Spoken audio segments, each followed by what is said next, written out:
here. Is this package yours? It's not mine. Tagado says it's not his either. Oops! We made fun of Tagado for nothing. Not his, not mine, not Sakiri's, not Adler's. Whose is this? It's taking up a lot of space. Some new, antique? I don't think it's part of Hotori's collection. Huh? Wait, what's going on? About half an hour ago, when I returned to the shop, I saw a courier making a delivery. The package wasn't addressed to any person, just Eibon Antique Shop. I saw that she was in a hurry, so I simply gave my signature for the package. I may have made a mistake. Maybe Kiromaru learned how to shop online? Wait, check this out on Bagel. Oh, what is it? Let me see! Mysterious puppets in Hetherlum. Performance art or terrible omen? Wait, doesn't this look just like the one in our shop? Are they from the same collection? What's going on? Seems that similar puppets appeared overnight in populated areas throughout Hetherlum. There are 5 of them so far. At first, people thought it was Giovanni's doing, some kind of puppet-themed art exhibition organized by the Dvorak's or something like that. Others thought it was a promotional event for Miss Ellie's puppet project 1,000 Faces, which has been trending. Until someone claimed it was the work of an anomaly that drains life out of humans to make puppets. That's when people started to take it seriously. OP claimed that one of his relatives was a victim, and if the anomaly isn't handled soon, Hetherlum will become a city of puppets. Is it really that bad? Mm-hmm. Anyway, people are afraid they'll be the next target, and more have been claiming that a certain puppet is someone they know, or even sharing close encounters with the anomaly. BAC has stepped in and urged citizens to exercise judgment, refrain from spreading rumors, and share relevant information to help the investigation. So, the one our shop received is the 6th puppet? Wait, was the puppet still human not long ago? Maybe it's better to get JTF involved. I'll contact the Bureau. Can't even chill this morning.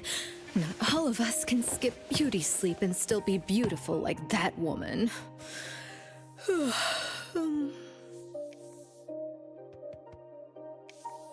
My apologies. It's not your fault, it's someone else.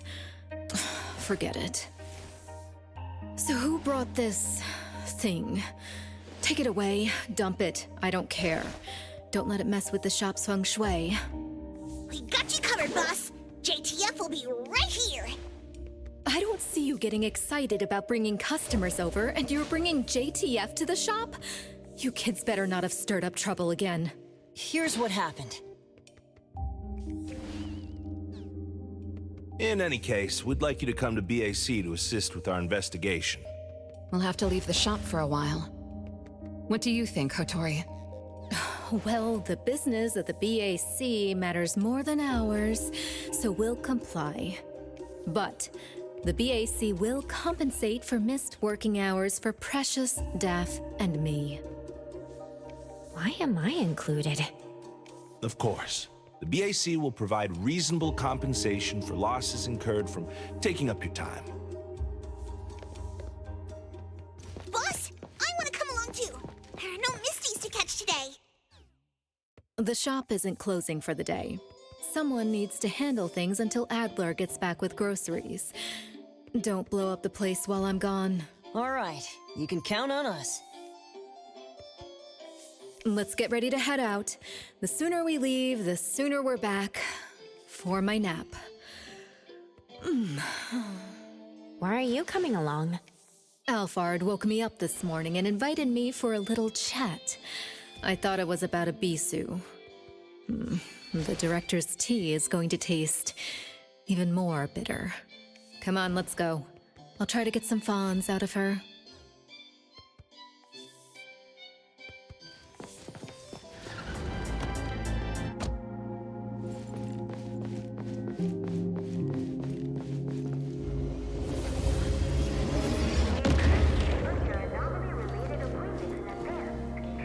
Greetings, everyone from Eibon.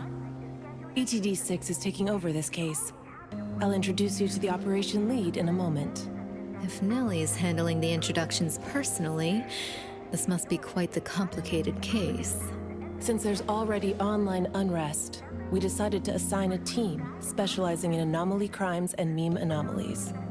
Anomaly crimes?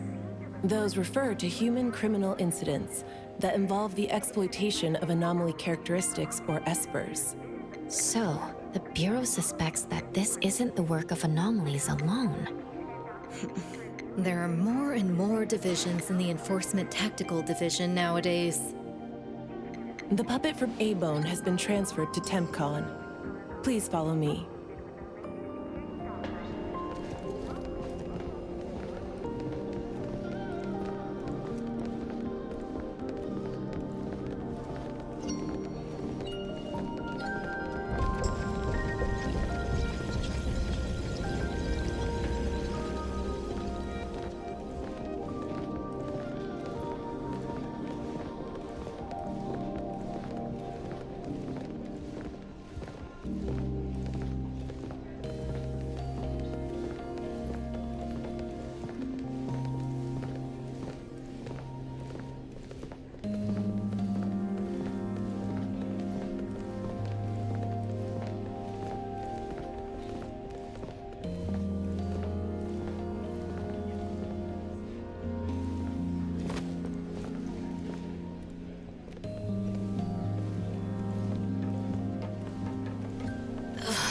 After so many years, the Bureau's shabby elevator is still so slow.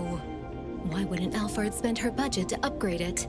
She hired so many new employees. Indeed, there have been many new hires after you left ETD. This is awkward.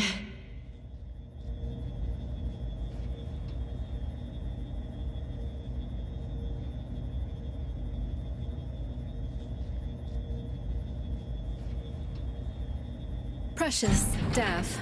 See you later. Aren't you coming?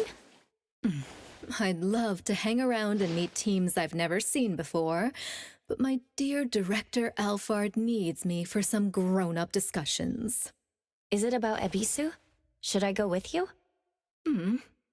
Our Precious wants to feel the cool AC and expensive sofa, as well as the endless lectures from the Director. She only asked for me, but I'm sure she wouldn't mind another one, especially one who's such a good kid. You mean I don't have to go with you? Don't worry. The containment level needs your expertise more. Next time there's a chance, I still won't drag you along to suffer. When you're done with your work, just head back. Don't wait for me. I just hope today's parent-teacher conference doesn't set a new record for length.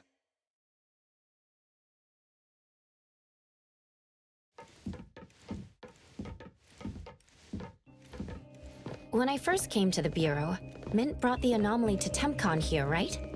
Yes, TempCon manages anomalies and derivatives that we don't fully comprehend. Depending on the situation, they'll either be nullified or transferred to the Seleno compound for long-term containment. We're about to directly contact anomaly derivatives of unknown properties. That said, your safety is guaranteed.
Allow me to introduce our guests.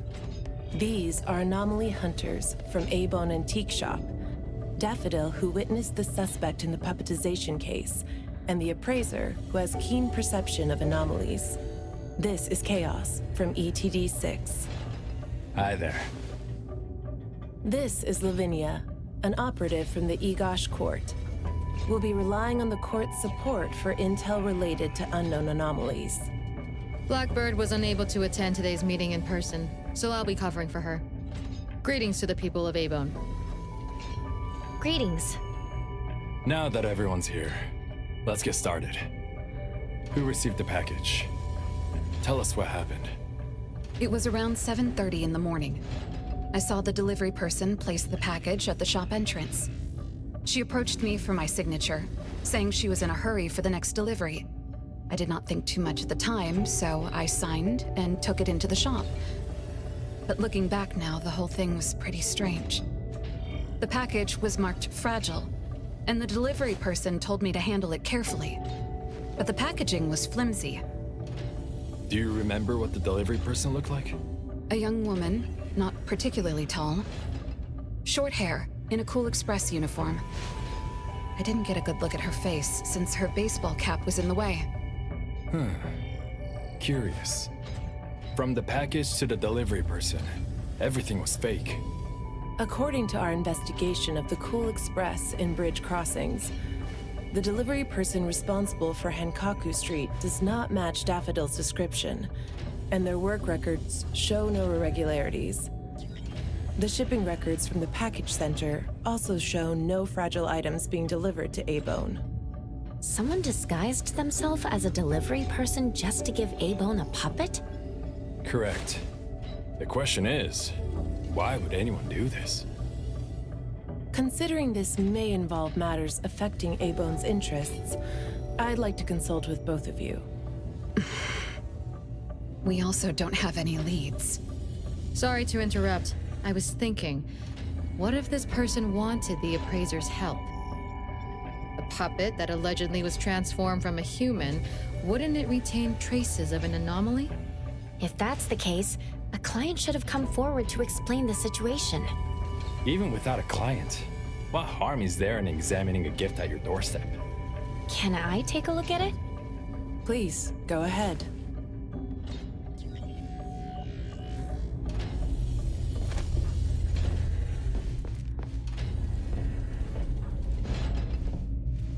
A puppet of a teenage boy who seems energetic.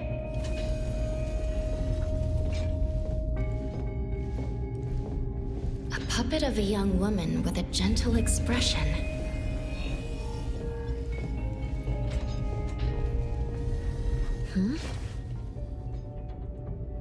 The cards in the pocket? Huh. The anomaly's aura seems to be coming from these cards. Bella? The red letters are names, and the number 0? All 6 puppets have a similar aura. It should be from the same anomaly, or the same type of anomaly, but it's very faint. I think the puppets should be ordinary puppets. They were simply in proximity to an anomaly. But the black cards in the puppets' clothes... The cards are the derivatives, aren't they? Very likely.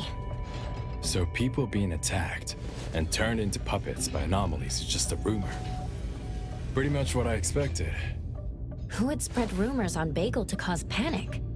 Could it be the same person who delivered the puppet to Eibon? Bingo! You're asking the right questions. My investigation shows that someone hacked a bunch of Bagel accounts and started rumors about people being turned into puppets by anomalies.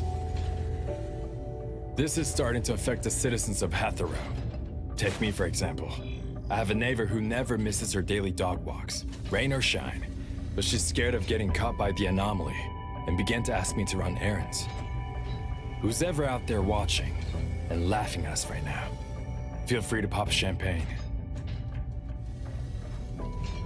In any case, we can conclude that someone is spreading rumors. But I'm afraid clearing this up won't be easy. We can only explain the truth to the public after we contain or nullify this anomaly. And only then can we completely quell the rumors and eliminate their harmful effects. We have two important leads. First, the puppet was delivered to Eibon by a fake delivery person. However, neither of you know anything about her, so we'll have to set that aside. At least we're on the right track. The second lead is that the anomaly can write. In my experience, this is quite rare. I wonder if the Egosh court has any records of such anomalies? Could you help us interpret it? Unfortunately, we haven't found any matching anomalies in accessible records. If we can determine the identity of the names written on the cards, I may be able to help. I should be able to glimpse at their fate through divination and understand what they've been through. Chaos, consider this. If anyone received a black card from the anomaly, you are welcome to bring them to the witch's house for divination. Understood. If anyone from Eibon discovers new leads, please contact BAC as soon as you can. We will look out for more leads. Very well, let's adjourn. Thank you very much for your assistance.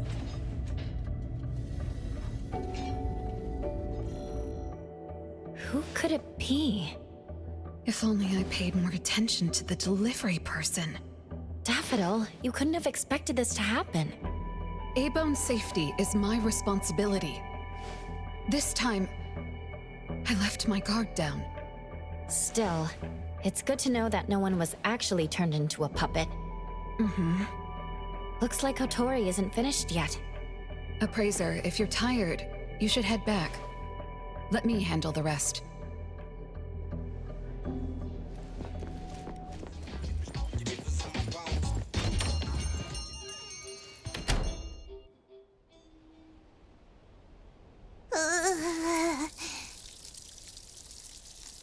Nanally?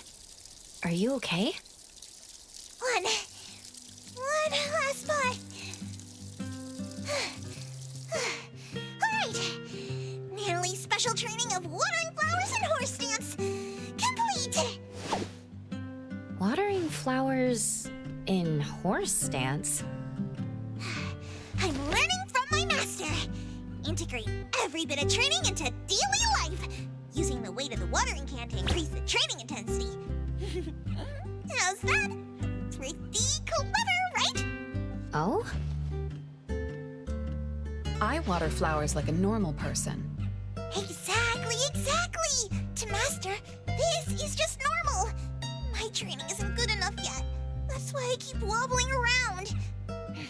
Just you wait and see how much I improve, master! Of course. Thanks to Daffodill and Nanally, the flowers and plants are looking better. I'll take care of pruning from here. Alright. Delicate work like that really is best left to the old man. Oh, by the way, how did that thing from yesterday turn out? Any updates? We couldn't get anything out of Cool Express. The manager even said that they're going to avoid hiring temps for a while.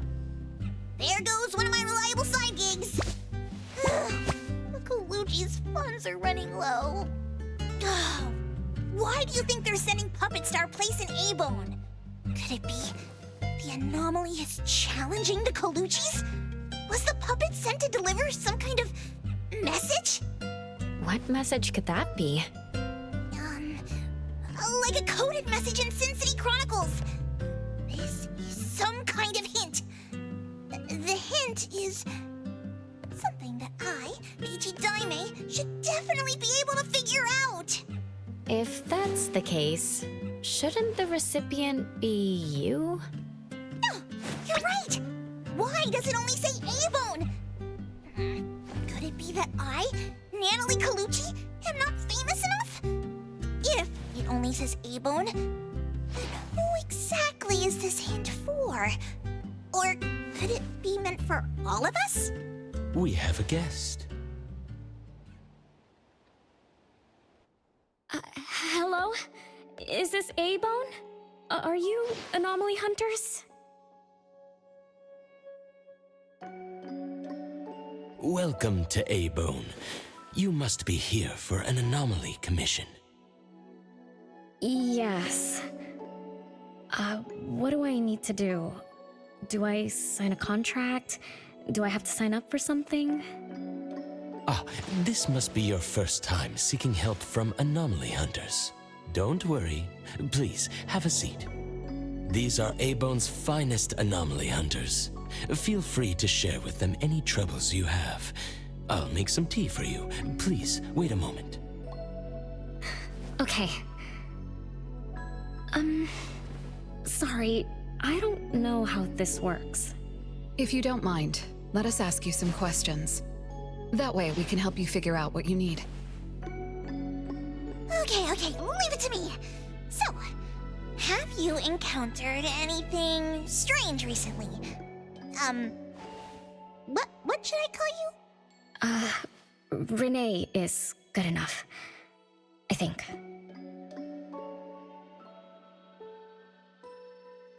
All right, Renee. What do you do for work? How's your day today? Did something weird suddenly mess up your routine? I'm a taxi driver. I start at 8 a.m. and finish at 8 p.m. For lunch, I grab something quick from a convenience store. After work, I go to Food First for a set meal.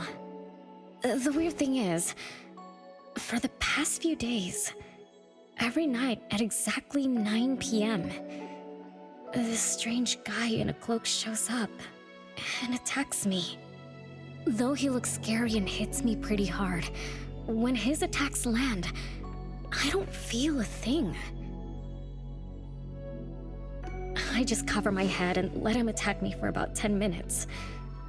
Then he leaves. Well, I think he leaves. When I peek through my fingers, nobody was there. That's about it. Isn't this strange? He attacks you every day? Even if it's just a prank, that's messed up. Here's your tea. Thank you. Every night at exactly 9 o'clock? What kind of kink is that? Maybe it's like those guys from gangster movies who like to dress up scary to shake people down for money. They usually show up at the same time to establish an air of authority. Oh, I can't believe there's a lowlife like this on my turf! We'll have to talk some sense into him with my fists! But I don't remember owing anyone money. I did nothing to deserve harassment from this debt collector. He never says a word, just swings this huge scythe at me. It's terrifying. You don't feel any pain when he attacks. Could this be a hallucination? Or is this debt collecting some kind of anomaly activity? That makes perfect sense! Yes, it should be an anomaly, just like Fuka said. She told me to look for help at the Eibon antique shop. Who's Fuka? She's my friend. Well, more like my food buddy. Fuka said, it's definitely an anomaly, and the anomaly hunters from Eibon Antique Shop can help me. She recommended her shop? That's a first! Thanks to me, Nanally, the Tiger of Bridge Crossings, Ichi-Daime of the Colucci family! Oh, I've made a name for ourselves. People are finally going out of their way to recommend us! Your friend knows what's going on. What else did she say? I'm not really sure. I just know that she said I should get your help as soon as possible. Are there any other strange things going on besides that? It's hard to say. I don't know. Sorry, I don't have a great memory. I only have vague impressions of most things. How about you go ask Fuka? She also saw the anomaly in the parking lot that day. I think. She seems rather scatterbrained. It'd be good to hear what others have to say. It's almost mealtime. Fuka should be at Food First. Shall we? What do you think, Appraiser? Master? This is our first commission of the day. We'll help figure this out and see if there's really an anomaly causing trouble. Let's not disappoint this very tasteful person who recommended us. Let's go take a look. How about you, Master? Huh. Master hasn't worked on a commission with the Appraiser yet. Maybe this is a good time to show you my latest training results! Hattori has no plans to go out today. Rest assured, I'll watch over the shop. Very well. Let's head out. Let's go. It's been a while since I had food first. Oh, I'm craving for their hamburger steaks. Hey, old man, we won't be back for dinner tonight. Take care. How about some variation?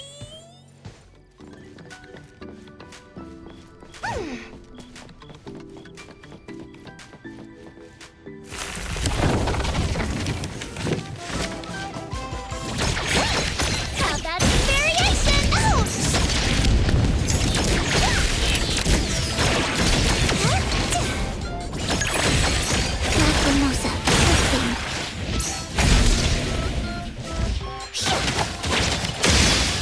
Trust me. Let's finish this. Be careful. Here it is. Watch out, silly blink!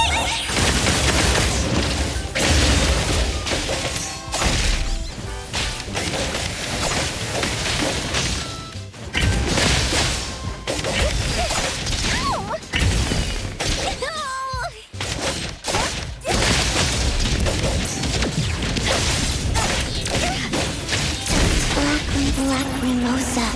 83.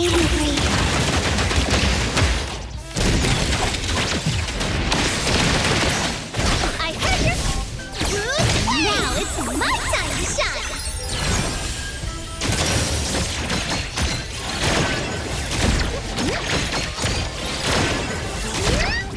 Let me take a break. Big splinter and fracture.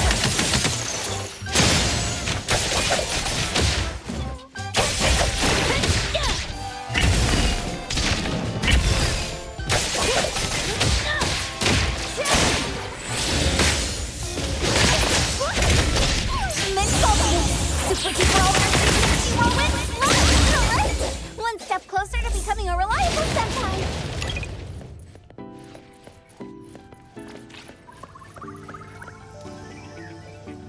All right, let's put this thing in. That would have ruined my whole day's work. Gotta be careful.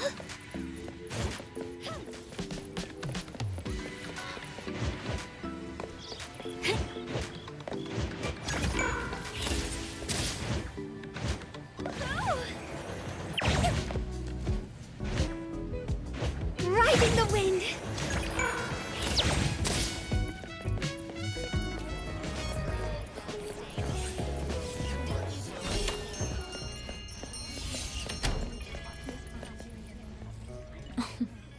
You're later than usual, little Renee. Sorry for keeping you waiting. I'm sorry. I had something to do. No need to apologize. Your matters are more important. Are you anomaly hunters from Eibon? That's right! The Eibon detectives are back in action! I am Nanally Colucci, AJ Daime of the Coluccis from Bridge Crossings! This one is the core of our family, the Appraiser! And this here is... It's been a while, Daffodill. Oh, you already know Master? Your master helped our family solve quite a few troubles in the past. Mother still can't stop talking about Daffodill's moves. Oh, no wonder you recommended us to Renee. Master's commissions always get perfect reviews. Sorry, I don't quite remember. It was probably back when the shop first opened, right? After all, we have monopoly on all anomaly commissions now. Fuka, we'd like to ask about the strange thing happening to Renee. Can you tell us about it? Of course. Let's sit down and talk.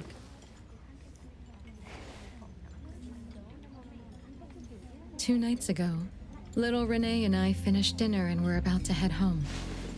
She offered to give me a ride, so we walked to the parking lot together. That's when we encounter this cloaked person. Cloaked person? Didn't little Renee tell you about it? The anomaly she saw was a strange figure that looked like someone wearing a cloak. Oh, did I really say that? You little scatterbrain, forgetting what you said again. I'm sorry, No need to apologize. But to be honest, I don't know what this so-called cloaked person actually looks like. You don't know? Weren't you there? I was. Renee was walking me to her car, but halfway there, she suddenly crouched down, trembling all over, looking panicked like she was hiding from someone. I asked her what was wrong, but she couldn't answer. She just kept muttering things like, "Don't hit me." Nobody else was around, let alone anyone hitting her. So you didn't actually see the anomaly attack Renee? I did see her curled up on the ground, but I definitely didn't see the cloaked person she described. After about 10 minutes, the kiddo just stood up and asked me to follow her to the car, acting like nothing had happened. Isn't that strange? Are you sure this isn't some hallucination? Like, maybe she ate some weird shroom at dinner or something? I thought she was hallucinating at first, but on the way home, she told me that this weird thing happens every night at 9 p.m. It didn't sound like she was lying. Not a hallucination, only she can see it. Harasses her every night at the same time. With something this bizarre, it's gotta be an anomaly causing trouble. So, any leads yet? Hunters from Eibon? I see. Can I ask one more question? Of course, Daffodill. When Renee was clearly unwell, why didn't you contact a doctor? That's right. She acts like she's nice, but when her friend was in trouble, she didn't seem to be concerned or help her. Well, I was worried something might be wrong with her, so I told her to go to the hospital. But the girl insisted she was fine. So I just let her be. You also suggested that she should seek help from Eibon. That's because I later realized Renee must have gotten herself into trouble with some anomaly. So I thought of you. Wouldn't it be better if you experts helped her, instead of having an amateur like me mess around? Daffodill, you may be thorough, but you always get obsessed with details. Same old habits. I'm the one who told Fuka that I was okay. Really, I'm fine. It didn't hurt at all. It's just that the anomaly was scary. Thanks to Fuka for explaining everything that happened. I'm not so good at that. I feel like I don't really know what's going on. We've been talking for so long, we almost skipped dinner. I'll buy everyone food tonight. Take a look at the menu. What do you want, Fuka? Same as usual. Spicy chicken cutlet curry rice. I'll have the same. I don't know about the other stuff at this place, but I like the spicy chicken rice, since it doesn't have those gross green peas. What about you, Nanally and Appraiser? Go ahead and order something you like. We'll gladly take the offer.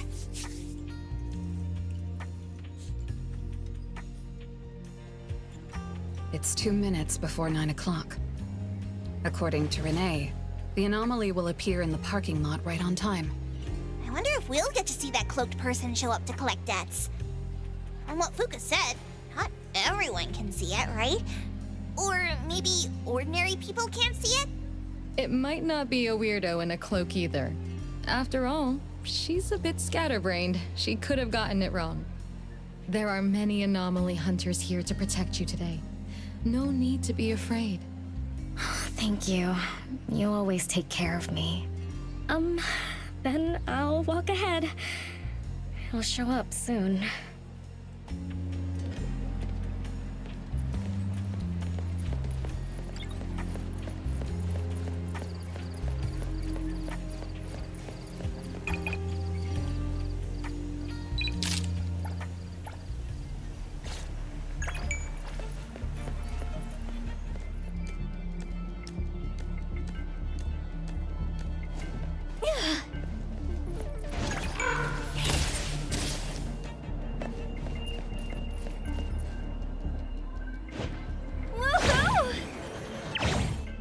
Riding the wind. Woohoo! Riding the wind.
Leave it to me.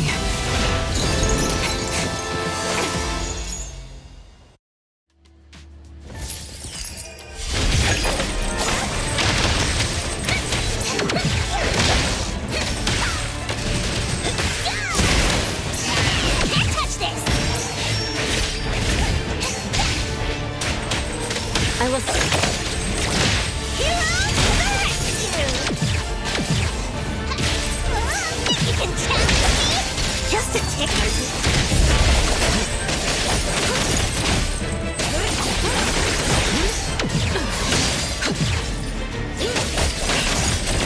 Trust me.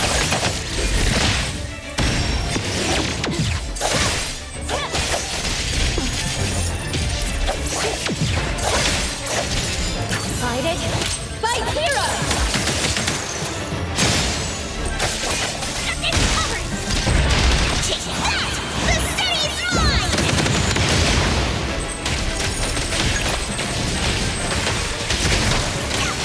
Just warming up! Can't touch this! Just a tickle!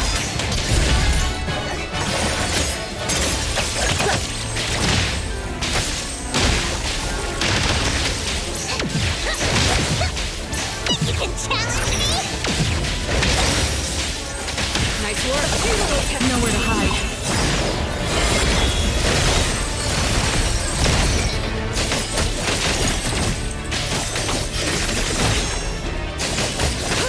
Let me take a look. Let's finish this.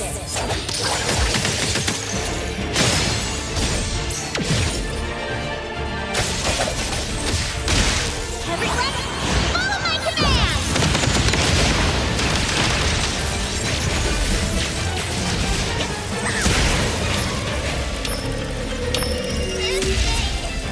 Back up again?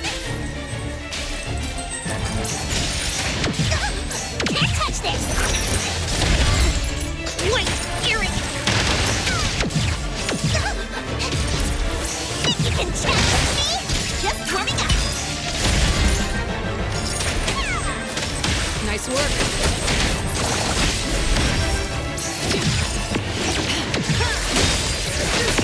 The moves are sloppy. Stay sharp. Trust me.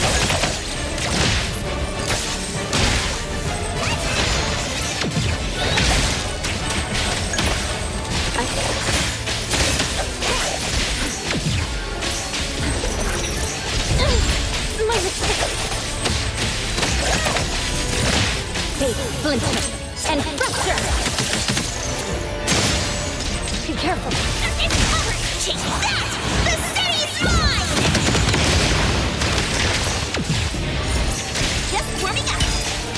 No hitting from behind!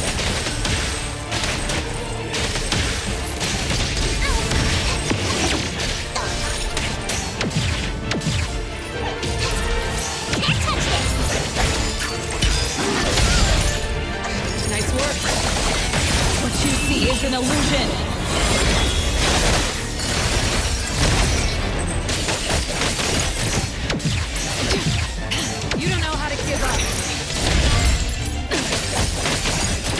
Let me...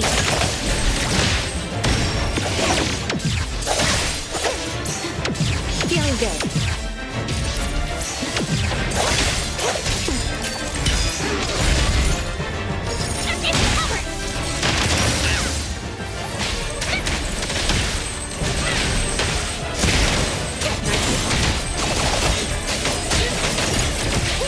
Trust me.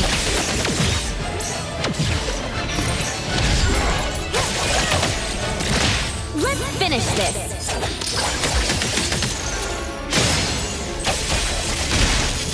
Everyone, follow my command!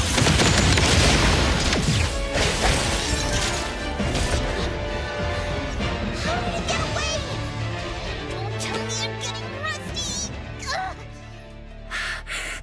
Stay away. Stay away from me! Are you okay? Don't worry, I drove away that debt collector. Everything's okay now. Did the anomaly drop that thing on the floor? Renee. And a series of numbers on the back. Minus 20088. The numbers are different. It's the same type of card the Bureau is looking into. Let me contact Chaos. We meet again. From what I know, you received a commission from Renee to investigate this debt collector anomaly, which attacks her every night at the same time. You fought, then the anomaly left behind the same cards from the baptization case. So you encountered the same anomaly I'm after. Could someone have schemed all these encounters just to involve you? ETD6 lives up to their name. They are true anomaly crime experts. You're right. This doesn't seem to be a coincidence. We still don't know who's the mastermind or why they're doing this, but we may have already met her. Fuka, the friend who recommended us to Renee. Wait, she was just here a moment ago. She's already gone. What did she say? She recommended Eibon because Daffodill had handled her mother's commission before, which left an impression. Daffodill. Daffodill. So it's Daffodill again. Interesting. Thanks for the information. We should make a trip to the witch's house. Good thing it's not too late. So I'll ask the Blackbird and her team to work some overtime. Aren't you coming with us? Of course.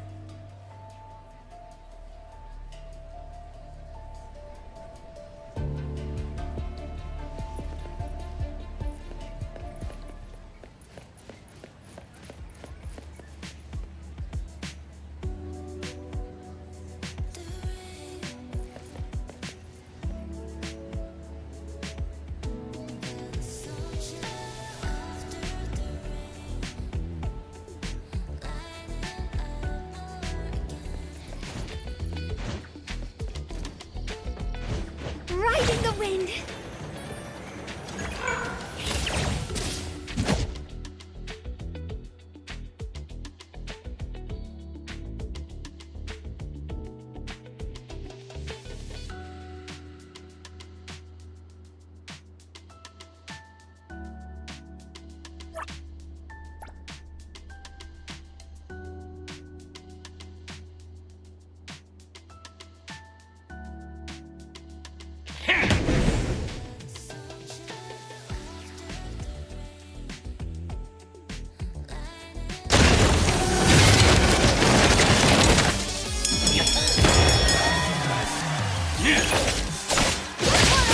No next time.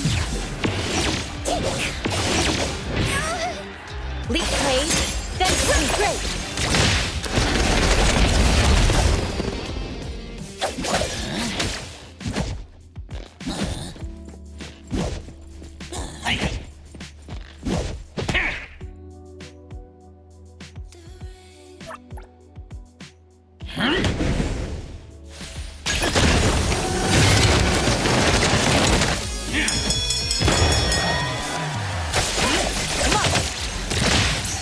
Careful. Now's the time. Feeling good. Guided by Hero!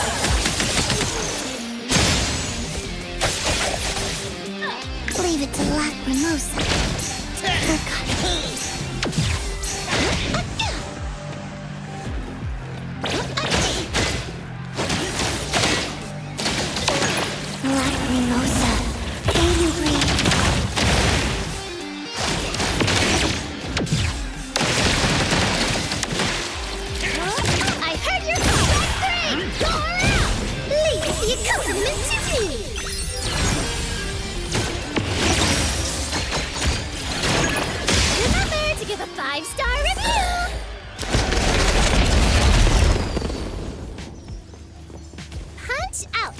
another job smoothly. Smoothly done.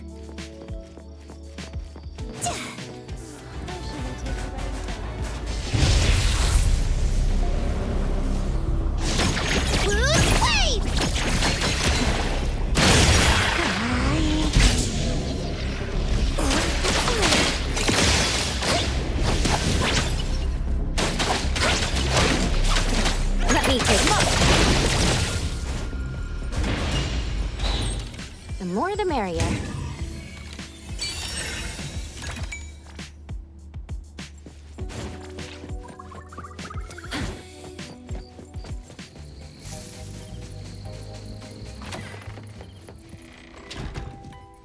Greetings. Welcome to the witch's house. Hello. Sorry for disturbing you this late. Good evening. This young lady was attacked by the puppetization anomaly tonight. Huh? Wait, what anomaly? The one that turns people into puppets? So, those people really were... Well, we aren't certain at this moment. In any case, could you please share the entire incident with us? Oh, I'll tell you. Renee came to our shop because she wanted us to deal with some weird thing that appears every night at 9 o'clock to attack her. We were escorting Renee to the parking lot of food first, and at exactly 9 o'clock, there was a poof, and a wild debt collector appeared. We don't know its real name. Nanally has been calling it the Debt Collector. That's right. It was swinging a huge scythe at Renee. I don't know if my eyes were playing tricks, but the scythe went through Renee's body. I was worried. I think I saw that too. Luckily, the Appraiser blocked its weapon. Then, they started going at it, trading blows and stuff. But the fight didn't last long. Oh, I was just getting started when he ran off. Do any of you remember how long the fight lasted? 10 minutes sharp. And afterwards, did you discover that the anomaly left the same kind of card for Renee? We did. Appearing on time, disappearing on schedule, and leaving similar cards for the victims. This debt collector might be a type of rule-based anomaly. Rule-based anomalies usually follow predictable patterns. They also have a complete set of rules in their domains. For example, if any of you were to enter the anomalous realm it creates, you wouldn't be able to get out easily. Instead, you'd have to follow its rules. Some rule-based anomalies symbolize rules themselves. You can think of them as the manifestation of rules. Others have some kind of goal. In such cases, nullification is extremely difficult, and conventional containment methods have proved ineffective. No wonder it got away. Is Abisu's security anomaly also a rule-based one? Nantani is its name, right? It is. So, the key is to understand the rules and master them before we can nullify or use them to our advantage. And someone beat us to it. Figured out the debt collector's rules, set up the whole thing. The next questions are, why target Renee? And what do the numbers on Renee's card mean? Why is the message left for Renee different from the others? Another annoying puzzle. If only Nietzsche were here. I could do a divination for Renee. Maybe we can find something. That's a surprise. I've never had a divination before. Is there anything I need to do? Just relax and close your eyes now.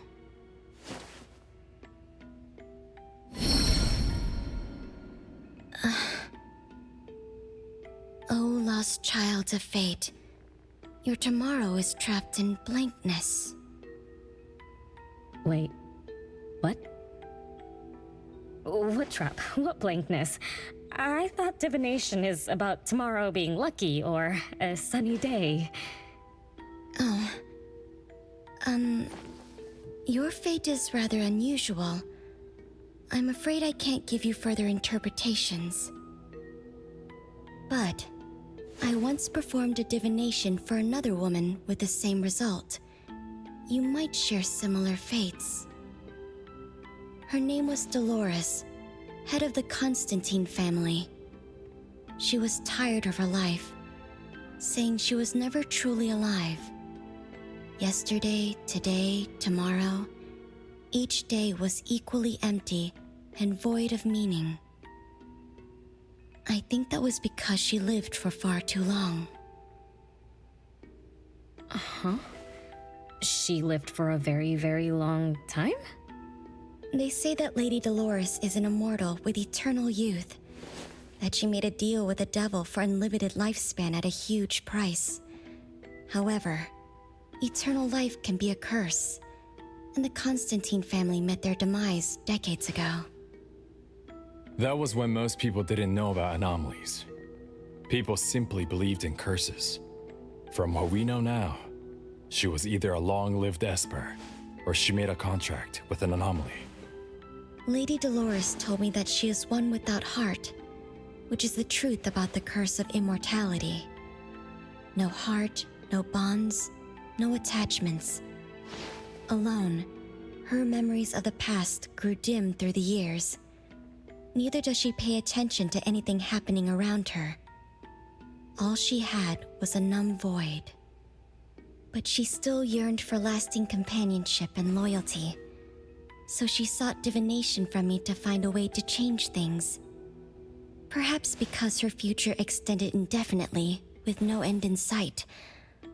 All I could see was blankness. Were you able to help her make a change? If I remember correctly, I told her, if you want something, you must first give. I'm not sure if this helped her, but I remember her face when she left. She seemed more at ease. Both that lady's divination and mine resulted in blankness. Maybe that advice applies to me too? It's just a reference. You could see it as a fun story. It's enlightening, but it doesn't help much with the issue at hand. It's getting late. Let's call it a night. Thanks for all your help. Miss, let me escort you home.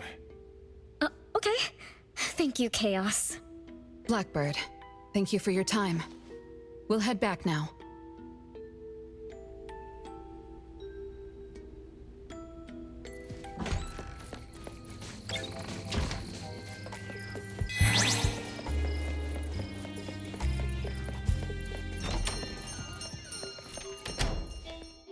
Whoa, it's already so late. Today was a lot of work without a lot of results, huh? A rule-based anomaly, weird messages on a card, then some story from way back. There seem to be a lot of clues, but there isn't a way to connect them together. They must be related. What could be the missing link? Let's call it a night. It's getting late. You two should get some rest. Oh, man. After running around so much today, getting home, relaxing for a bit, and now that Master mentions it, sleepiness just hits you like a truck. Good night, Master. Good night, Appraiser.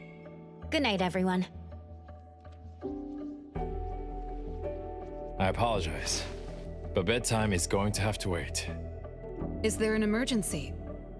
The debt collector left me another message. I found this in Renee's mailbox. Isn't this the card from last night? An anomaly is back again? Appraiser, take a look at this. Renee's name and an address? It looks like an ordinary card. Did someone try to copy the card's style? They need to have seen the original to make such a convincing copy. That narrows down our suspects. You mean Fuka, who witnessed her battle with the debt collector last night. And the person who delivered the puppet. Don't you think they're working together? They sent Renee a formal invitation and are waiting for us at the old Constantine family estate. That address belongs to the now defunct Constantine family. Renee, are you somehow connected to the Constantine family? I knew last night's story was different. I don't know. I don't remember. I'm just a taxi driver who's always been alone. How could I be connected to some strange family? Oh, I'm sorry. I'm not helping. All right. We just have to find someone who has an answer. Let's go. Wait, don't go yet. This is Eibon's commission. Daffodill must come along. Others can join us too. I don't have stupid rules about not getting others involved. Master, the Appraiser, and Nanally Kaluchi. The mystery of the debt collector is about to be revealed!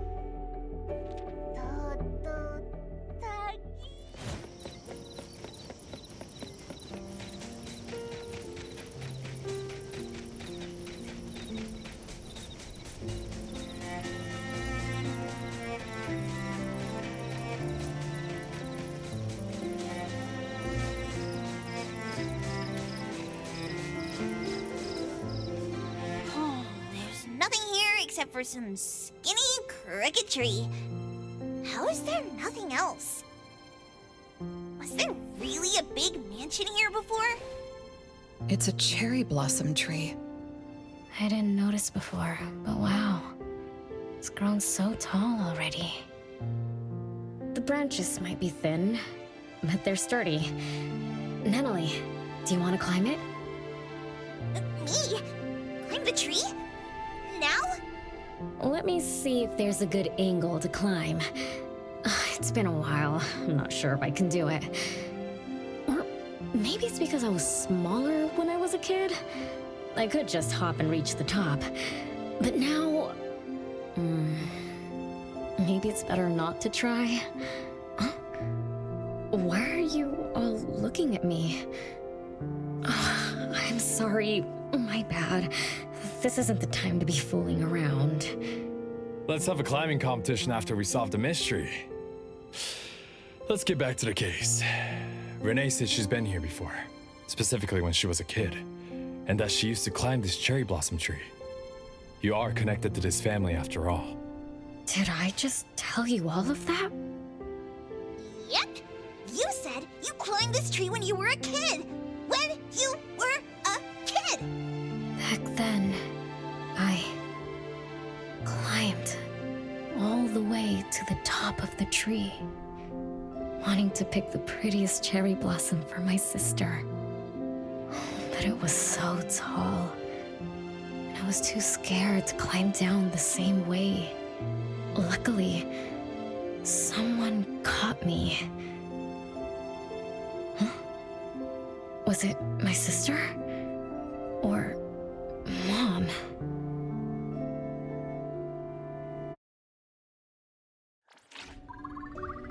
Ow! That hurts! Renee, are you okay? My head hurts. But my limbs are where they should be.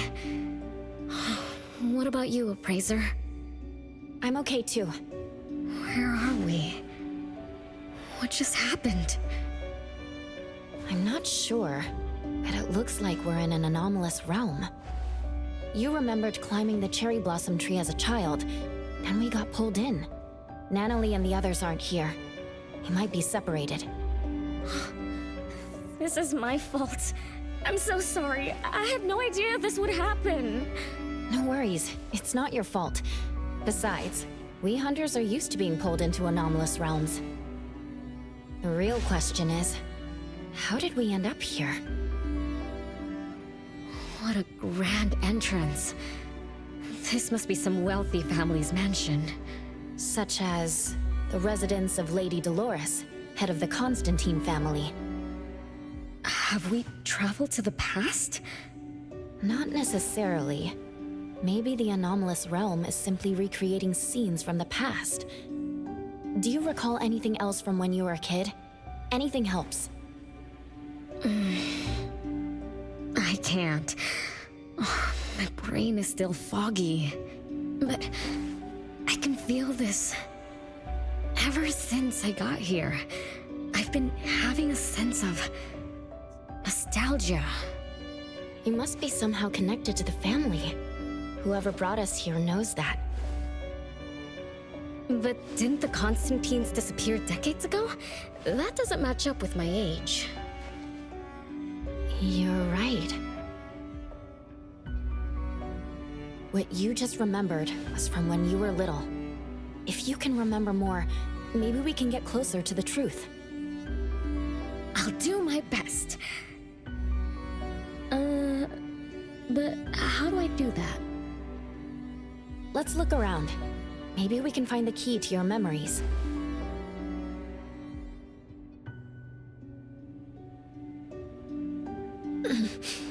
Strange. It won't budge. I'm feeling rather shut out. Is this really a door? It feels so strange. Maybe it needs to be opened from the other side? Maybe. Let's check over there.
It's you.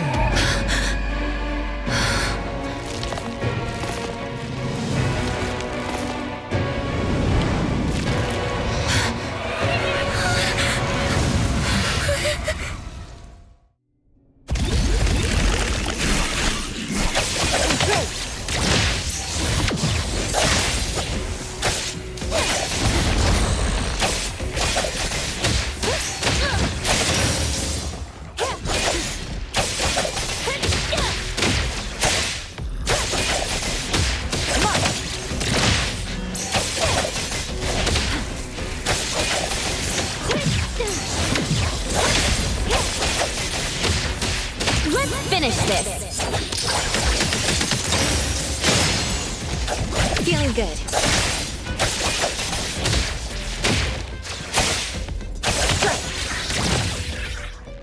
What was that just now? Something from the past? A family sitting around the table, getting ready for a meal. Is this space replaying events from the past? How strange. It's like watching a movie. That's called a reenactment of the past. But did I just upset them? They don't seem too happy to see me. Don't worry about that. Anything can happen in an anomalous realm.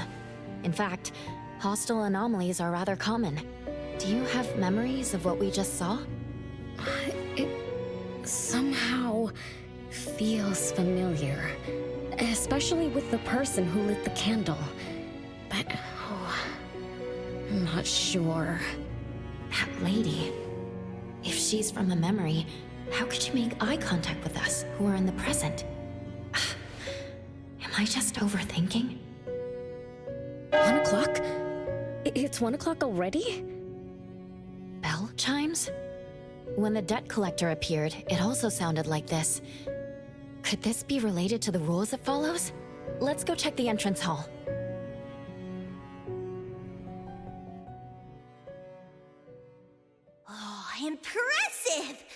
Lassie! Great taste. That's how big families do it. If only the base of the Kalujis were as fancy as this. Well, we could definitely do without the curse. Do you think Renee and the Appraiser already went ahead of us? Let's go in to investigate. It's best if we regroup as soon as possible. Whoa! This door is so ancient! It's not going to fall apart if I push it, right? An old, ruined mansion that suddenly appeared, long neglected and unmaintained. Could this be how the Constantine family mansion looks now? The desolation we just saw could be an illusion to hide this place. That makes sense. And then Renee dispelled the illusion. She must be part of this family. In other words, the master of the family returns. An old mansion abandoned for decades. I better be careful. I won't be able to pay for damages if I break anything historical. Yeah, we're inside an anomalous realm. Be careful. Alright then, let's be gentle. Hello there!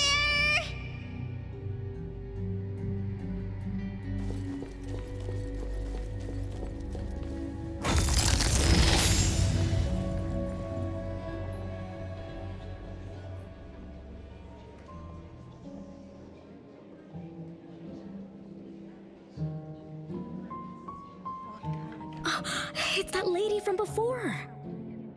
Excuse me. Sorry. Wait a minute. Were you talking to me? She just walked away without responding.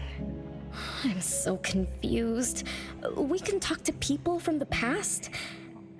It's like an interactive movie. No, wait. It's more like a stage play. Maybe we're also on the stage. Are we the audience? Or are we unwitting participants? Let's just say we're on the right track. You could try talking to the one who just lit the candle. Ask about how things are going. That lady. Oh, there she is! We'll have to squeeze through the crowd. It's going to be tough. Why are there so many people here? Are they having a banquet, salon, or something like that? Before I talk to that lady, should we talk to the other guests first? We can figure out what's going on in this mansion. That's a lot of people, though. When I drive a taxi, I don't need to speak to more than 2 or 3 passengers. No need to push yourself. Want me to handle this instead? Appraiser, you've done a lot for me. I have to step up. Besides, this is the first time I want to figure things out. These are probably things I never should have forgotten.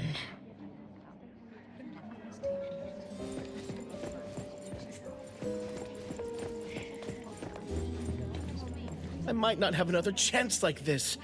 I better make the most of this. We need to seize this last chance to butter up the lady. Maybe she might even invite you as a guest in the future. Oh, don't even think about it. Look at all these people. Everyone is trying hard to impress her.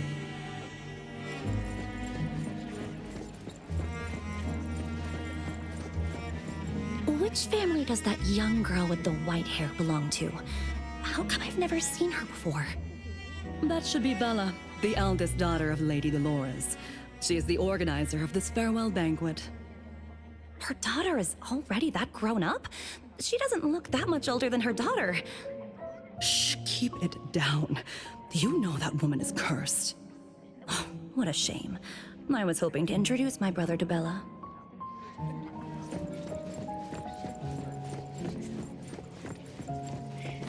The salon has been running just fine. Why is it getting cancelled? Apparently, the lady wants to focus on family affairs, so she's withdrawing from the social circles of the nobility. Ah, such a shame. Dolores has an amazing chef and the finest wine I have ever had the honor to taste. Dolores is also the most gracious hostess. Always generous when she lends out money.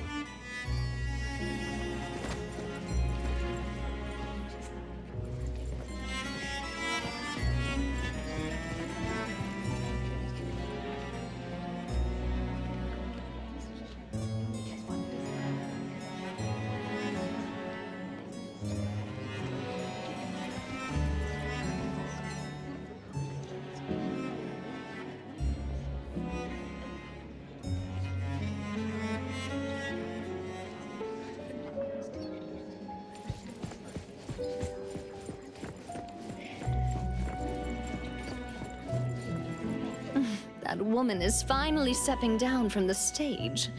Tut-tut, shamelessly enjoying eternal youth. Just because she had a deal with the devil. Look at this mansion. Look at all these treasures. Who knows how much wealth she's swindled over however long she's been alive. This is my last chance to find her source of immortality. The salon ends at 3 o'clock. Look at what time it is already. What's taking those useless guys so long to make a move? Told you, those so-called exorcists you hired are nothing but frauds. You better give up on your delusions. My brain is getting fried from what the guests are saying. So many conversations. So many faces. So many names. Let me think. Bella. That sounds familiar. Very familiar. Extremely familiar. Oh, that feeling is back again. It's just hearing that name brings up this nostalgia. One of the puppets recovered by the BAC is also called Bella. Can this be a coincidence? What do you think? You said the BAC found cards in the pockets of the puppets, and those cards were similar to the one I got. That means I'm connected to the puppets. By the way, Lady Dolores' daughter, whom we just met, also gave me this feeling of nostalgia. I guess I'm really connected to this strange family. Did you remember something? Could I have been their driver? I'm pretty confident in my driving skills.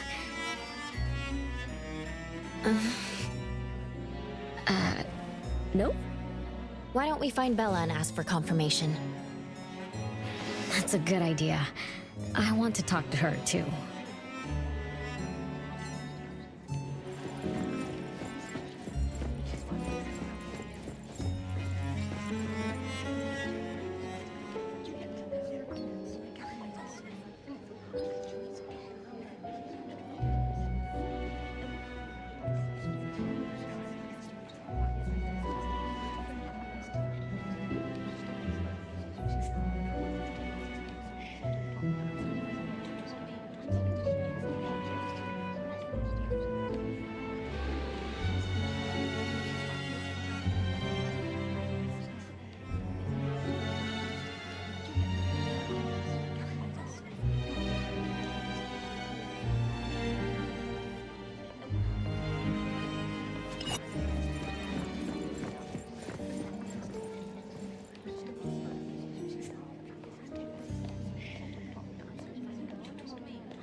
Renee, this isn't a place for kids. Huh? Bella? You know me? Child, I'm your older sister. Remember, you should address me in a formal manner. I can't believe I have to tell you this. Mother has indeed spoiled you. Sister? My big sis? Why are you so confused? Oh, did you oversleep again? Mother warned us not to interrupt her salon, but you just had to go see what's going on. Like the time you hid in that cabinet to peek through. You ended up very disappointed, remember? You said adult social gatherings were boring, so you dozed off. You fell asleep in that cramped cabinet. When you woke up, You were so groggy that you forgot where you were and what you were doing. And then And then you woke up, but someone had shut the cabinet door, leaving you in a dark, cramped space. You snapped and started to cry. Desperate to escape, you threw yourself against the cabinet door. That day, every guest witnessed the extraordinary commotion you caused. You completely ruined Mother Salon. I didn't mean to, big sis. Is that so? Do you really think I'm your sister? Huh? Big sis? But aren't you? No, Renee. I'm just a shadow bound to this place, destined to meet you. Though you might have forgotten or abandoned us, we've been waiting for you all this time. We've been waiting to relive these moments with you. So, I really am part of the Constantine family? I'm her daughter? Looks like that poor brain of yours still remembers something. If you didn't even know your own mother, how sad would it be for those who love you? Where are they? Mom and the others. Are they still home? My dear sister, this is the Constantine mansion trapped in the past. Everything that happened here, everything about us, reenacts over and over again at this place. Come on, Renee. To return to the past, you must reclaim the choices of your past, including all your mistakes. If you're not Renee's older sister, then who are you? Shouldn't you ask her why I appear as Bella? The answer has always been in her heart. I don't understand. Wait, sister! It's all right if you don't understand now. I've been waiting for you for so long. I don't mind waiting a little longer. Bella. I think I'm starting to remember. She was the sister who caught me when I fell from the tree. She's been here all along, waiting for me to come home. And why is the puppet also called Bella? I don't think the Bella we met is a real person. Remember how this is an anomalous realm? So she's my sister from the past. Though, I don't understand everything she said. That's what she meant, right? Then, I really am part of this family. Didn't this family disappear over 50 years ago? How could I... How about we ask Lady Dolores? My mom?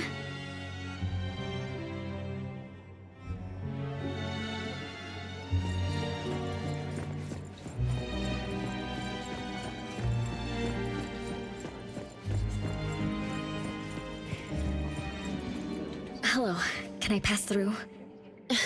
Excuse me, coming through. Hey, get in line if you want to butter up the missus. Take turns like everyone else. You're not the only ones who need something from her. Dolores is far too kind to you commoners who are uncultured bumpkins with no etiquette. Do I need to remind you about what first come first served means? I don't think we can squeeze through. These guests aren't very friendly. There was one bell chime when we came in. The salon started at 1 o'clock. If this scene closely follows how it played out in the past, they should leave as soon as the salon ends. We should be able to approach Lady Dolores then. Oh, good point. Thanks for coming up with a plan.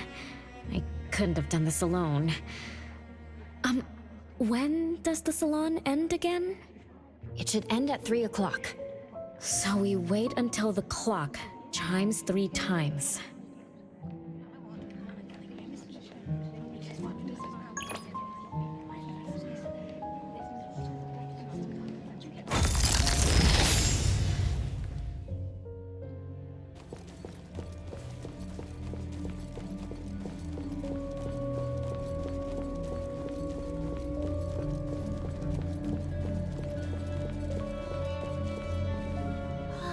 What a beautiful clock!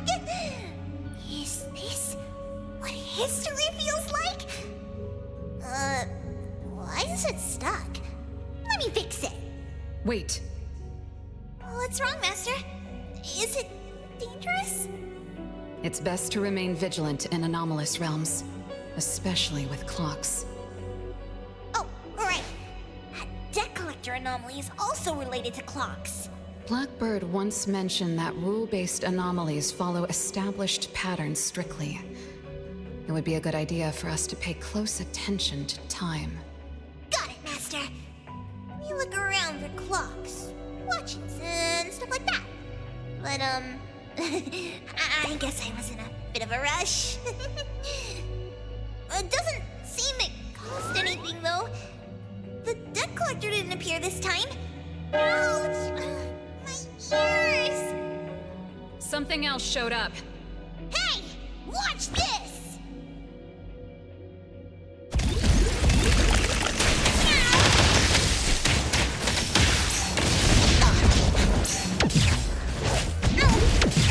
Can't touch this! Nice work.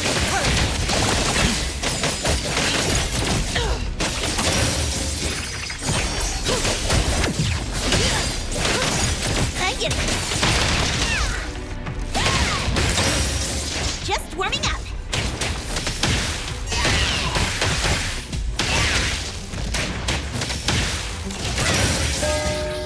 It's 3 o'clock now.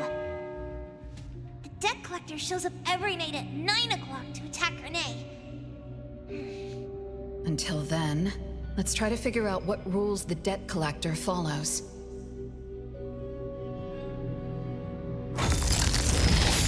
Oh, it's 3 o'clock already. As you expected, all of Lady Dolores' guests have left. Whew, I'm going to see Lady Dolores now. Take it easy. Don't be so nervous. I'm here with you. Okay, deep breaths. Deep breaths.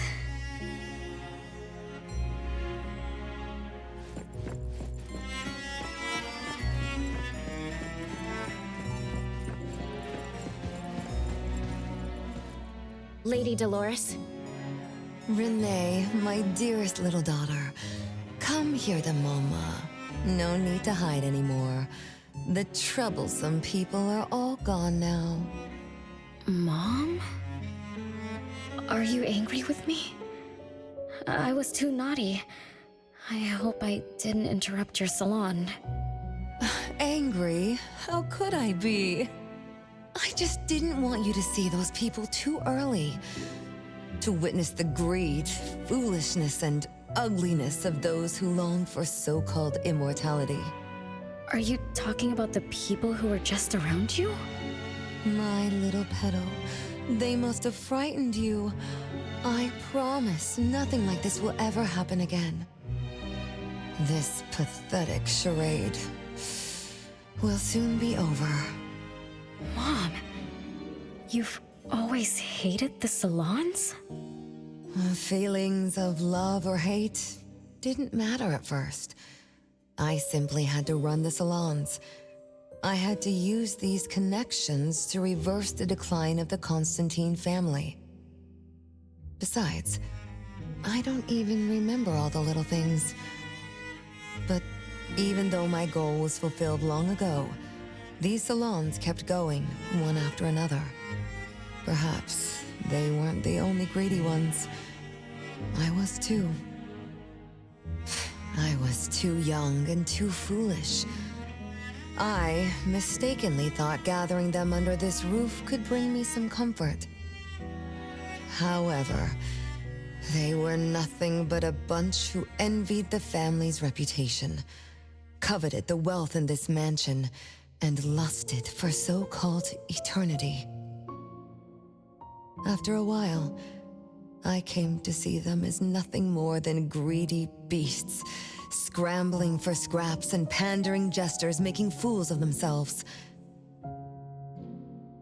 I guess they sufficed as entertainment. I don't get it. It's okay if you don't understand. Mother promises that you, my little petal, will never need to understand this. These troubles will never bother you again. Mom, are you not hosting salons anymore? Whatever I sought in those salons was a mistake from the start.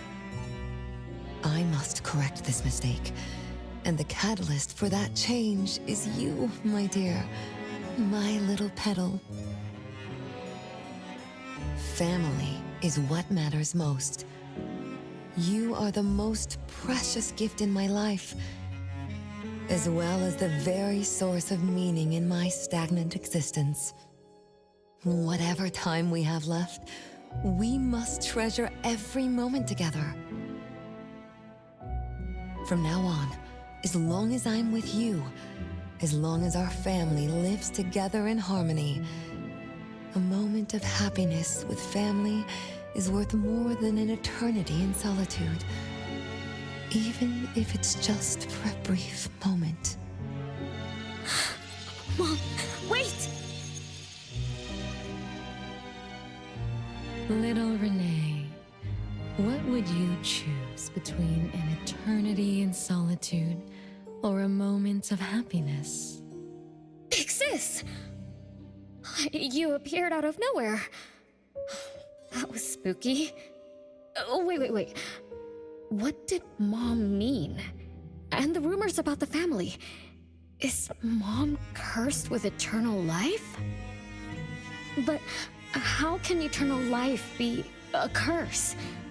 Isn't it great to live forever? So that's your answer.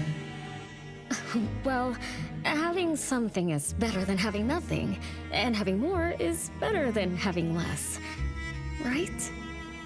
Like, if you have endless time, couldn't you do as many things as you wanted? If I had eternal life, I wouldn't know what I wanted, and I wouldn't know what I could do. I wouldn't even remember what I've ever done. This is my life right now. All this time, what have I been living for? Days with nothing to do, with no meaning, and with no end in sight. So that's why it's a curse. Poor Petal. It seems that even after forgetting us, you still haven't found what you desired. Or was the kind of happiness you were looking for nothing but drifting through life in a daze, barely conscious? No, I didn't forget you on purpose, Big Sis. It's not like that. Little one, you self-contradict and don't act as you say. But I believe you, because you've already paid the price. Just like your first answer, you made a choice before. That choice allowed you to return here by yourself, but it also made you forget everything, including us. You're saying Renee chose eternal life like Lady Dolores? What do you mean? Me? Eternal life? No way. Did I? But what about you, Big Sis? Mom? Are you all alive? At least you weren't made into puppets. Thank goodness. Renee, you basically forgot everything about us. mother, the one who gave us life, loved you so much. She used a picture of you as her bookmark. When she read before bedtime, her gaze would always drift toward your smiling face. Every little thing about you, your quirks, your habits, your childish nonsense, she remembered it all.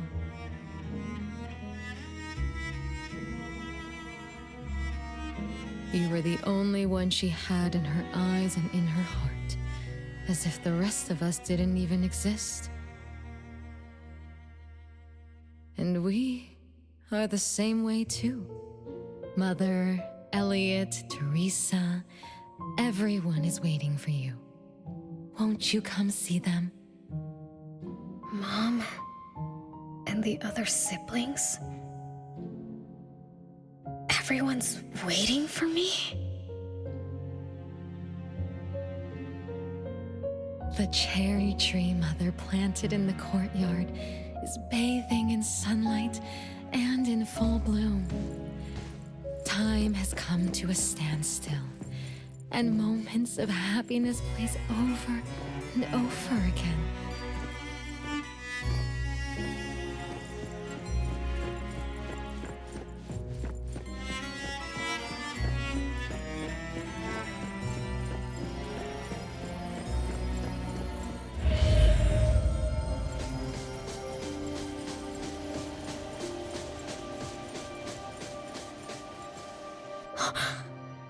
It's the same tree from before. The cherry blossoms. Oh, they're so pretty. Back then, when I was looking up at this tree, I suddenly wanted to pick the most beautiful branch for Big Sis. I thought she'd definitely look pretty with cherry blossoms in her hair. So I reached for that branch as far as I could. But I lost my grip and fell from the tree. Then... oh, what happened after that?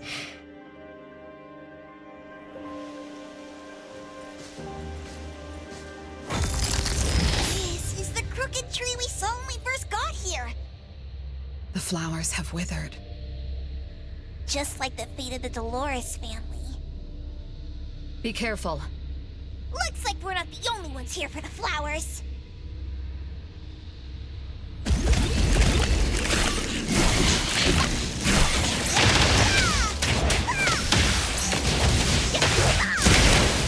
Nice work, guard coming.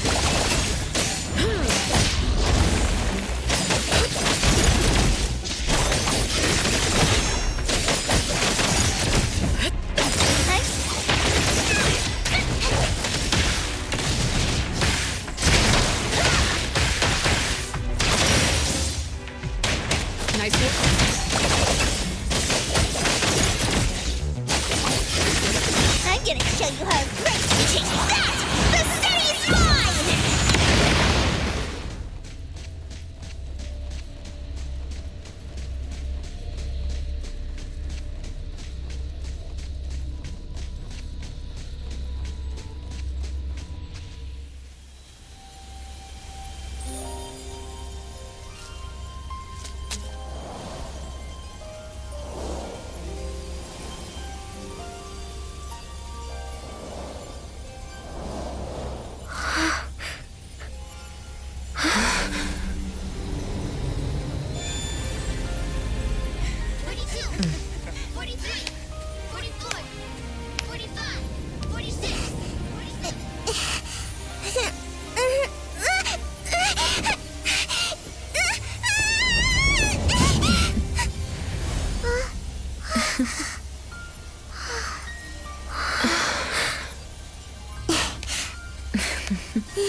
We've been waiting for you for a long time, Renee.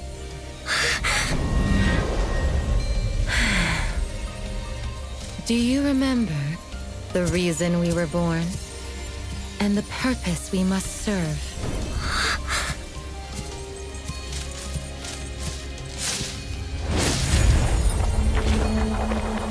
All all excitement will eventually fade to nothing. Mother has long grown tired and numb to it all. After enduring long and lonely times, a wish began brewing in her heart. We thus awoke to the blazing call of Mother's heart and came to her side. We swore with our very existence that Mother would never be alone again.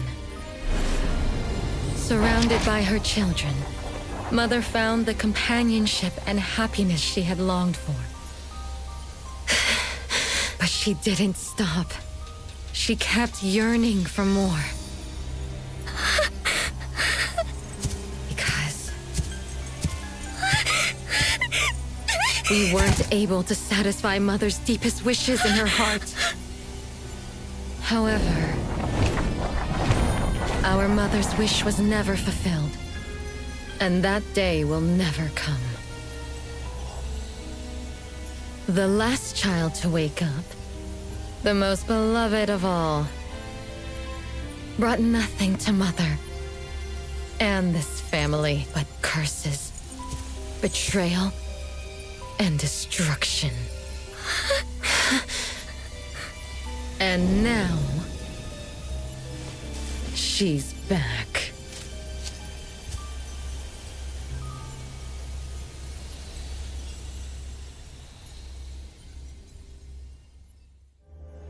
Do you remember about the time our family spent here?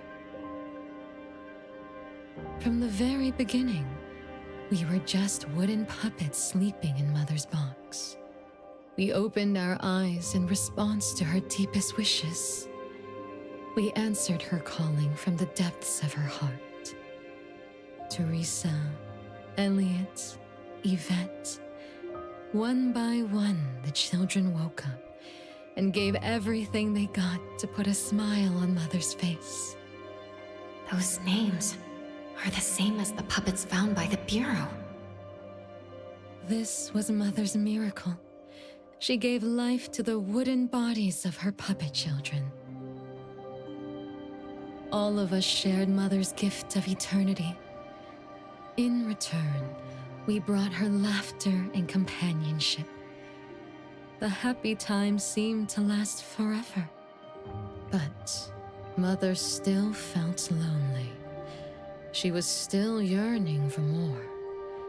As long as Mother's wish remained unfulfilled, more children would continue to come to her side.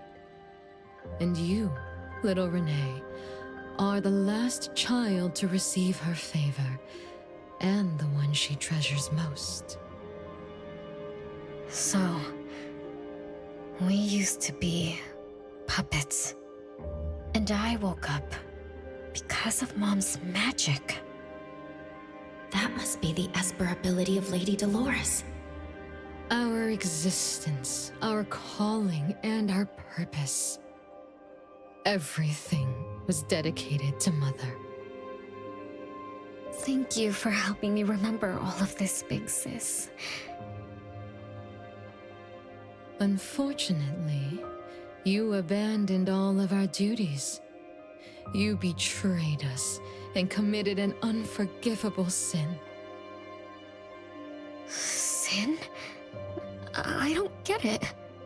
You forgot your family. You even forgot the sins you committed. But that's okay. I'll make you remember everything. That's exactly why I am here. The sin is recorded on Mother's registry in the study. Won't you go see for yourself? You could give us a better explanation. Everything started because of you. My ignorant little sister. Oh, wait a minute. Don't leave me, sis!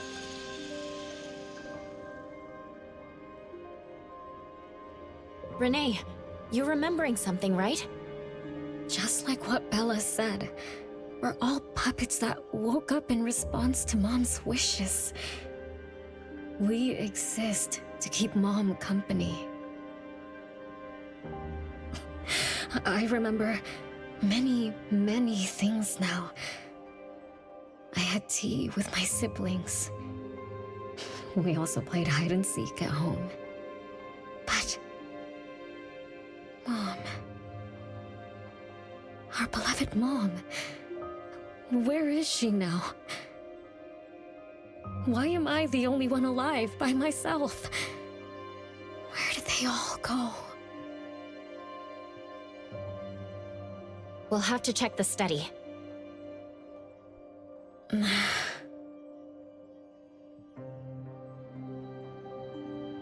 What's going on? I have no memory of that place, but I feel scared. There is something in the study.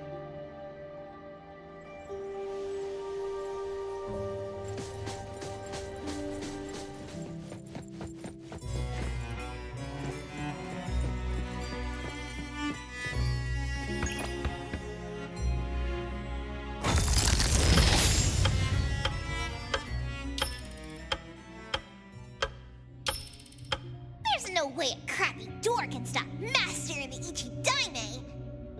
This is the only locked room in the whole place! I smell secrets! Do not let your guard down. Be careful. Yes, Master! Another grandfather clock? Ugh, either Lady Dolores is a clock nerd or this anomalous realm is related to the concept of time. Something feels off. Let me look closer. Wait, Nanally. It's the anomaly that attacked Renee. I think it doesn't want to hurt us. We're not its target. Renee is. What was that thing about rule-based anomalies again? It follows rules. It only starts moving at exactly 9 o'clock, and its target is just Renee. You're right. Even if we attack it now, it'd likely be as futile as last night. If Blackbird is right, it only nullifies itself after completing its mission. It's getting closer to 9 o'clock. We need to find Renee as fast as we can. I don't know where everyone else is. I hope she's not alone. Let's search the area first.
so many siblings around, the house must be crowded, right? I wonder what it's like, playing and messing around with them every day. Master, do you have any siblings? Yes, and no. I did once live in a garden with many sisters, but none of us were related by blood. Huh? If you're not related at all, why did you have to live together? Mother collected beautiful flowers as she saw fit. Of course, she was also a woman with no blood relation to any of us. That's so weird. Well, but isn't that not too different from the Constantine family? There are some similarities, but knowing the Constantines, I find it somewhat ironic that our mother and Dolores are complete opposites. I can sense Lady Dolores' sincere feelings as she cared for her children. Though they are puppets, she treated them as real children. In contrast, the other mother simply manipulated the children she collected into decorative pieces for her own fancy. Master, I don't know what was going on, but I'm glad that you got out of the garden. I think so too.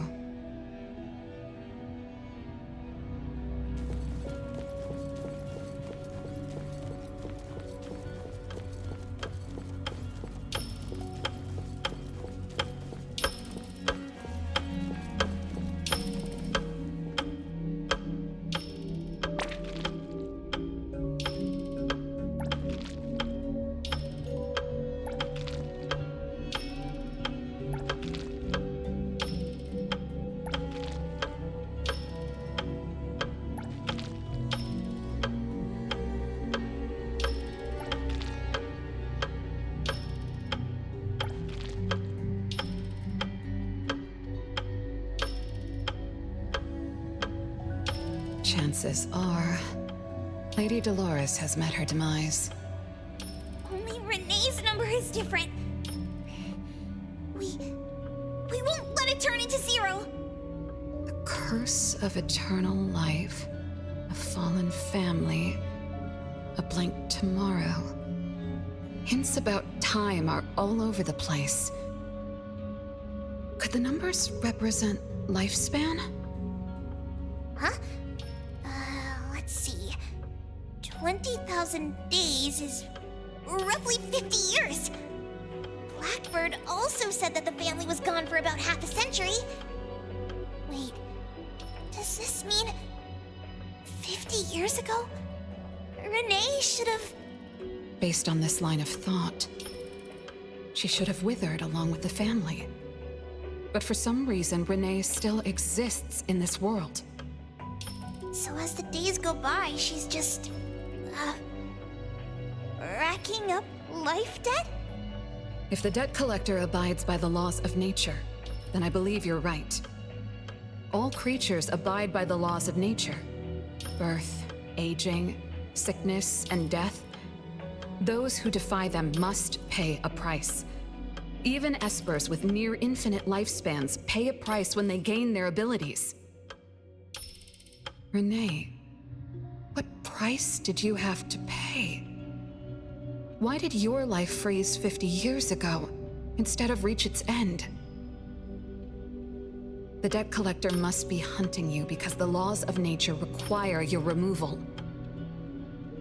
So the puppets at the Bureau, they were Renee's family? Removed by the debt collector? Master, what should we do? Renee's commission. Eibon accepted the commission. There's no reason to break our contract. I'll do my best.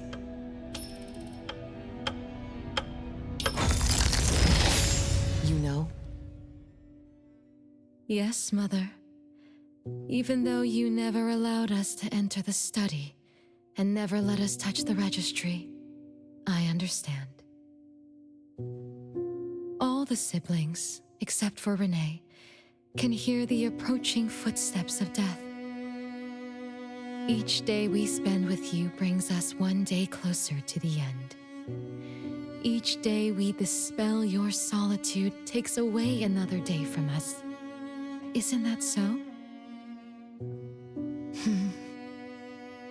It shouldn't be like this. As your creations, we are willing to warm your empty heart forever and bring you to the happiness you long for until you no longer need us. But she ruined all of this. When she was born, that cursed registry appeared in our home. Our names were written on its pages, and with them, numbers marking our precious days remaining in the world, slipping away with each sunrise. When Renee was born along with the curse, we realized the countdown began to tick steadily, and we knew all too well that our magic will fade away. There aren't many remaining days for us to serve you. In our final moments, we want to do everything we can to make you happy. But Mother, we don't understand. Why are your eyes solely fixed on Renee? Teresa planted exotic flowers.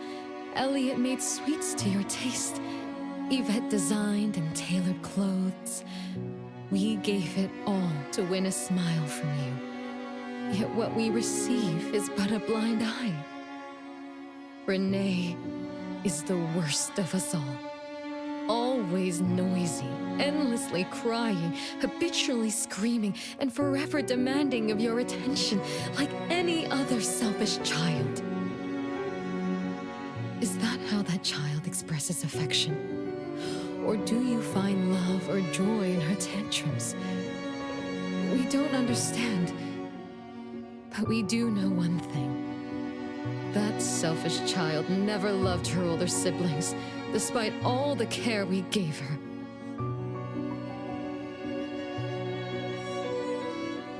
Does she even see herself as part of the family? Or perhaps, being as cursed as she is, her only purpose is to destroy us? None of that matters. But your name also appeared on the registry. Does that not matter at all? The youngest daughter that you love most declared the end of your life. Because of our existence, the numbers on the registry representing your life are depleting. When the numbers reach 0, we will fall asleep with nothing left but gratitude. Fortunately, even when the numbers reach 0, you won't pass away. You were long banished from this world by that thing. You have never lived in the present. Even when the clock of fate dictated your end, as long as that thing offers you protection, you exist beyond the laws of nature. Yesterdays, todays, and countless tomorrows are all but the present to you, as you were forever frozen at that moment that thing took effect. Beyond that point, time no longer works on you. In the endless nightmares she brought upon us, this is the only thing we are thankful for. The malicious curse will never harm you. But even so, I won't forgive that child. Ever. Bella, managing family affairs has drained you. I'm tired too.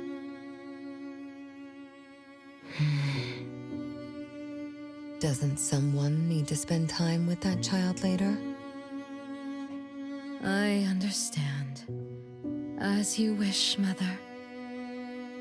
As long as this makes you happy and fulfills your final wish, we'll maintain the facade of harmony until that child's curse destroys us all.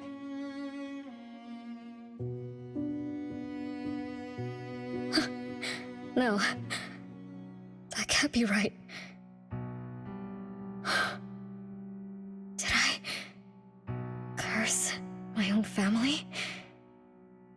I the bane of my family, causing its ruin? Did I steal Mom's love away from the other siblings? Did I even take away their lives? Look at you, denying that you ruined everything. Exactly like before. It shouldn't be like this. You're right, sis. But why me? I love you all from the bottom of my heart. Do you all hate me? If that's true, why were you waiting under the tree to catch me? Love-hate relations in this family are more complicated than you can imagine. But no matter how much you doubt it, you can't deny that everyone here has done so much for you. Teresa prepared gardening tools and took you to plant Mother's favorite flowers to surprise her. But what did you do? You barely scooped some dirt before rushing to Mother for praise. When Mother saw the cuts on your hands from fooling around, she scolded Teresa for giving you hard work. You ran around Elliot each day, saying you desperately wanted to grow as tall as he was, so he managed your diet and made sure you drank milk. But you, just because he worried you'd get cavities and hid the candy jar on a high shelf, you complained to Mother that your brother was giving you a harsh diet. Every time you fell and tore your clothes, someone would mend them meticulously. Nevertheless, you always ignored their efforts and pestered Mother for new clothes. Mother's wish was to have a harmonious family. They were all trying to fulfill that wish, trying not to ruin anything. It would have been so much easier to pretend and spoil you the way Mother did. We could have created the harmonious family Mother wanted, even if it was just a facade. That would have sufficed. But we couldn't. Even after all your mistakes, we couldn't help but love you like real family.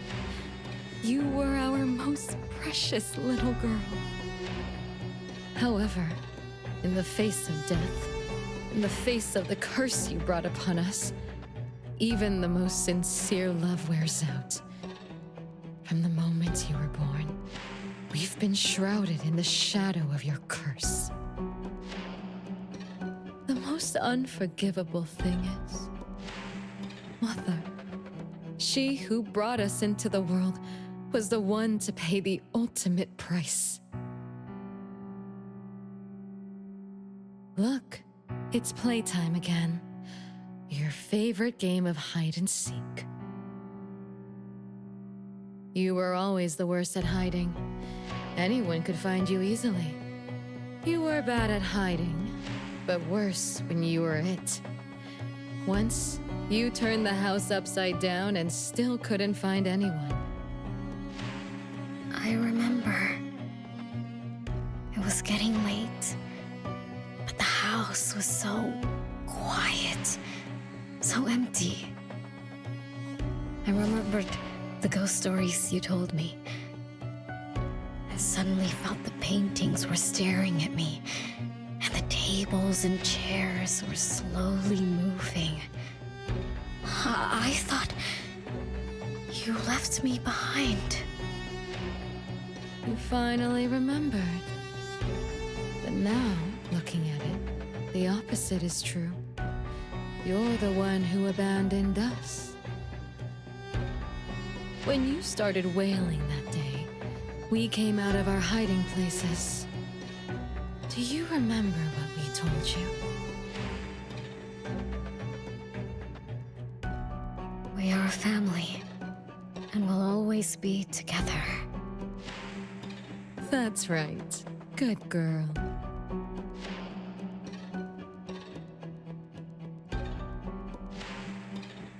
Time is up for hide and seek. Once again, you're all alone. Come find us. I'll be... it?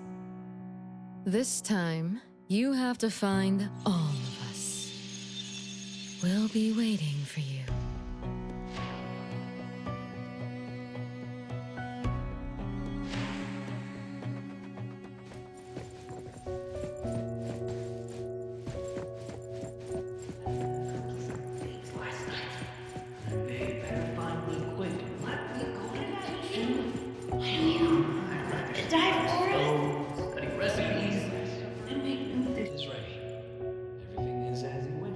It's a gift from Mom to all of us.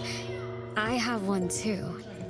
Though I carry it all the time, I've forgotten where it came from and what it means. Oh, it's so good to be back. I found you. I finally found you. My most important family. Huh? Red letters? It's strange. Mom doesn't like red. Why would something like this be on her clothes? The family's last supper is ready. Everything is as you wish. Making someone as tall as me squeeze into this tiny space. My face is flatter than the cookies I baked last night. And they better find me quick and let me go to the kitchen. Oh, I'd rather stay by the stove. I'm still bothered by those red letters. Aren't they the first letters of names? If they are names, they do match with the voices we heard earlier. But that bright red, it's like a warning. I don't think Mom did this. Last night. And they better find me quick.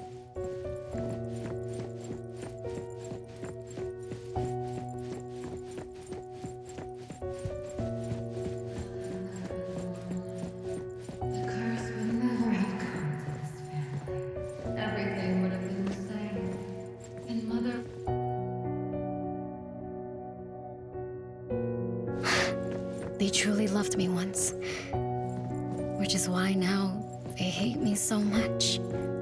I understand. I'm sorry for making you go through so much in the past. I'm sorry I'm only learning this just now. But I'm grateful that I finally do. Big brothers and sisters, what can I do for you? I came back here because there was something I can do. Right?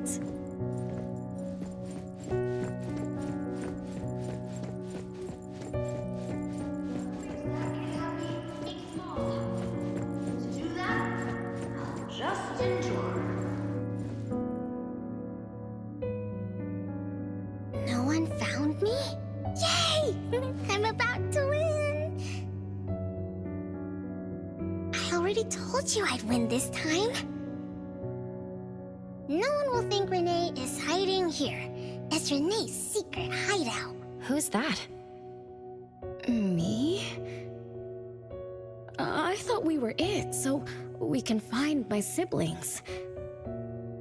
But why is my childhood self here? Back then, who was actually it? Was it Mom? Wait a second. Are we really seeing the past? I think so. I do remember something like that happened when I was a kid, but I only remembered part of it. What we saw should be the whole thing. Are you really sure this is the whole thing? At least, that really happened. Every small thing I remember confirms that they were real. So those words, all those hurtful words, they were real too. Is that right? Something doesn't add up. Please, follow me.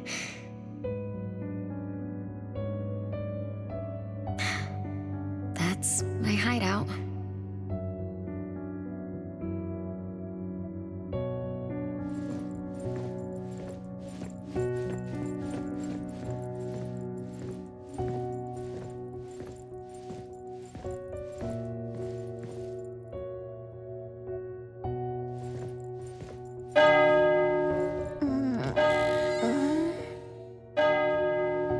Oh, you found me.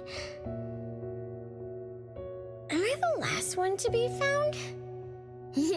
That means I almost won, right?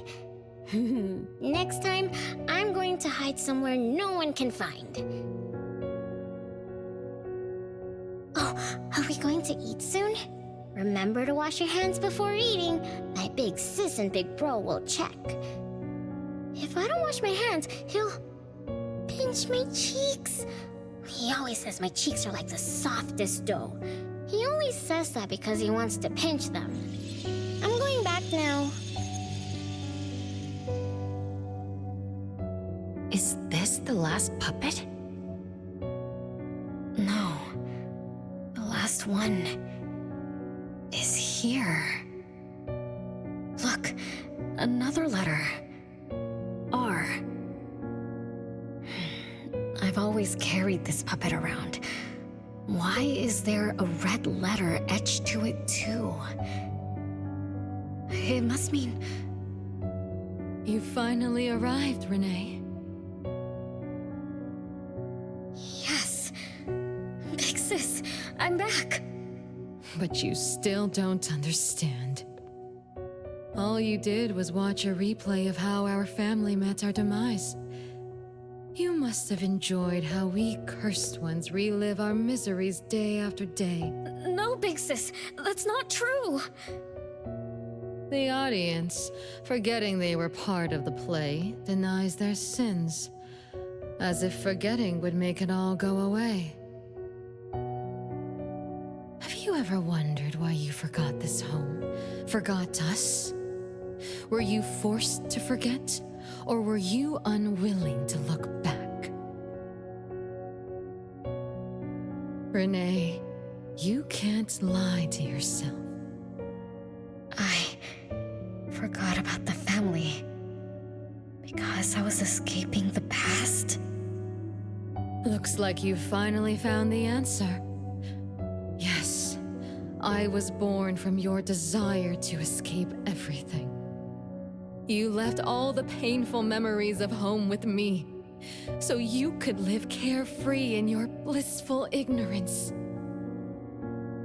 And I will forever call you back, trying to make you remember. You belong here. You belong to our family. So one day, you will knock on our door again. Renee, what feelings do you carry as you come home? Now that you remember what happened when we were children, now that you know of the curse you cast upon us, are you shaken? Do you even feel the slightest bit of guilt? You won't. You've always been selfish, greedy, and reckless. You betrayed the very purpose we were born to follow. To love Mother, to be with Mother, and exist only to fulfill her wishes.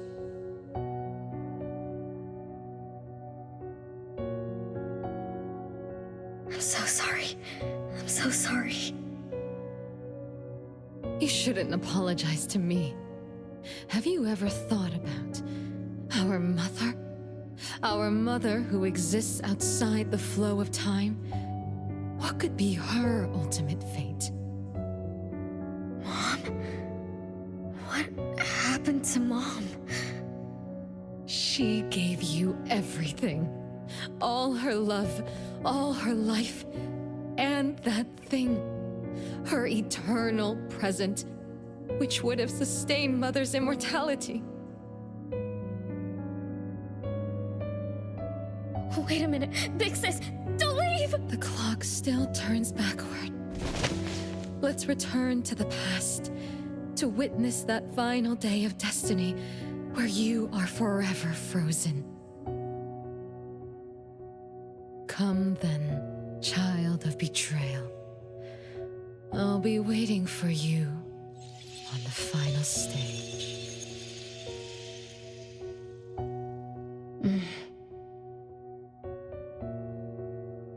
Yes. I betrayed this family.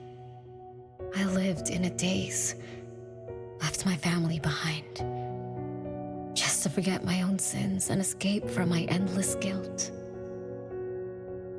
That's an unforgivable betrayal.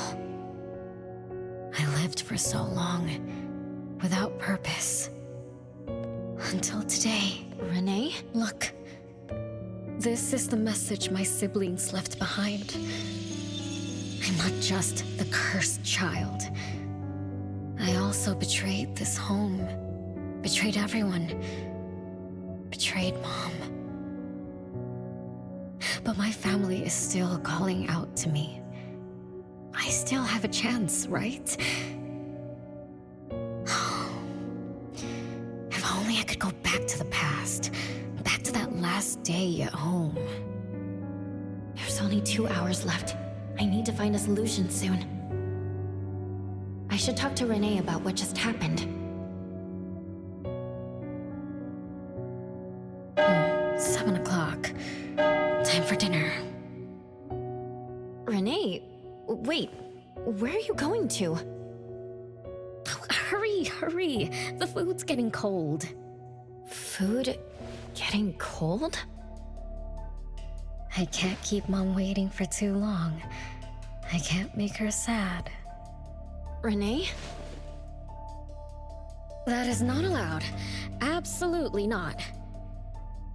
I can't get to Renee. She's completely lost in the past. Let me organize the clues I've gathered so far. Could the curse in this family be the rule-based anomaly that attacks Renee every night? After all, Renee and her siblings likely aren't entities that abide by the laws of nature. It does make sense to be targeted for that reason. But if that's the case, why does the anomaly only appear when Renee wakes up? Shouldn't the anomaly that enforces the laws of nature have appeared with the first child?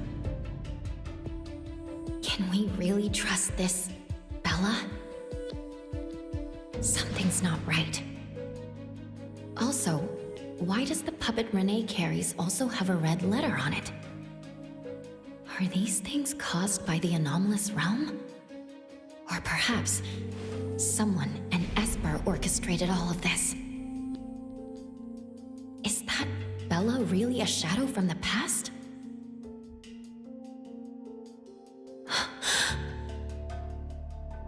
Anyway, I should catch up with Renee.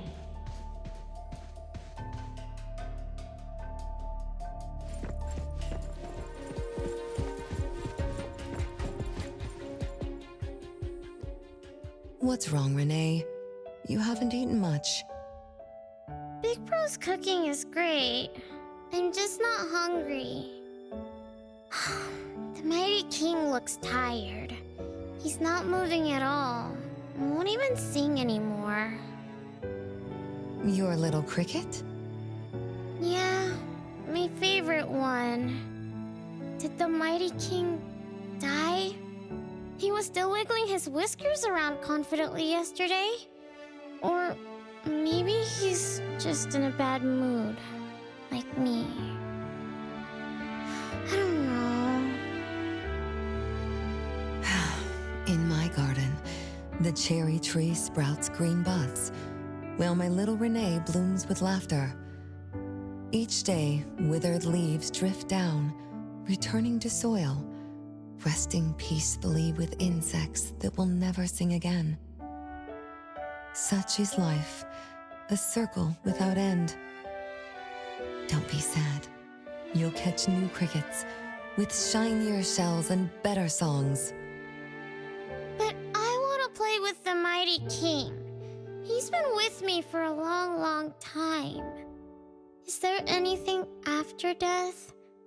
Will we die too? I know. It's a world where you're all alone. No mommy, no big brothers or sisters. Just a world that's always dark. That sounds scary. I don't wanna... Scary? You're funny, Renee. Can't move, can't hear, can't see. That's no different from when we were sleeping in our wooden boxes. Dying isn't that big of a deal. Being alive is much better. I want to be with Mom and everyone forever. Appraiser, you're here. Wasn't I immature back then? My time with my family was running out. Mom had to witness my siblings enter the final countdown. Yet she still had to answer questions like that. Mom, who loved us deeply, must have been terrified of losing us, too. Appraiser, could we go see her? I just need to see her a bit more.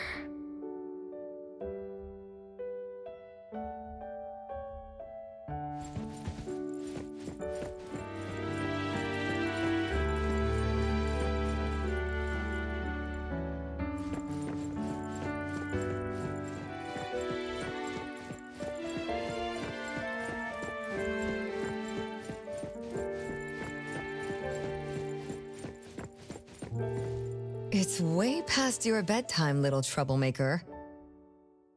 I can't sleep. Oh, still feeling sad about the mighty king? Bella told me I'd feel better if I cry. She said that kids like me just needed to cry, get a good night's sleep. Then all trouble will disappear by tomorrow.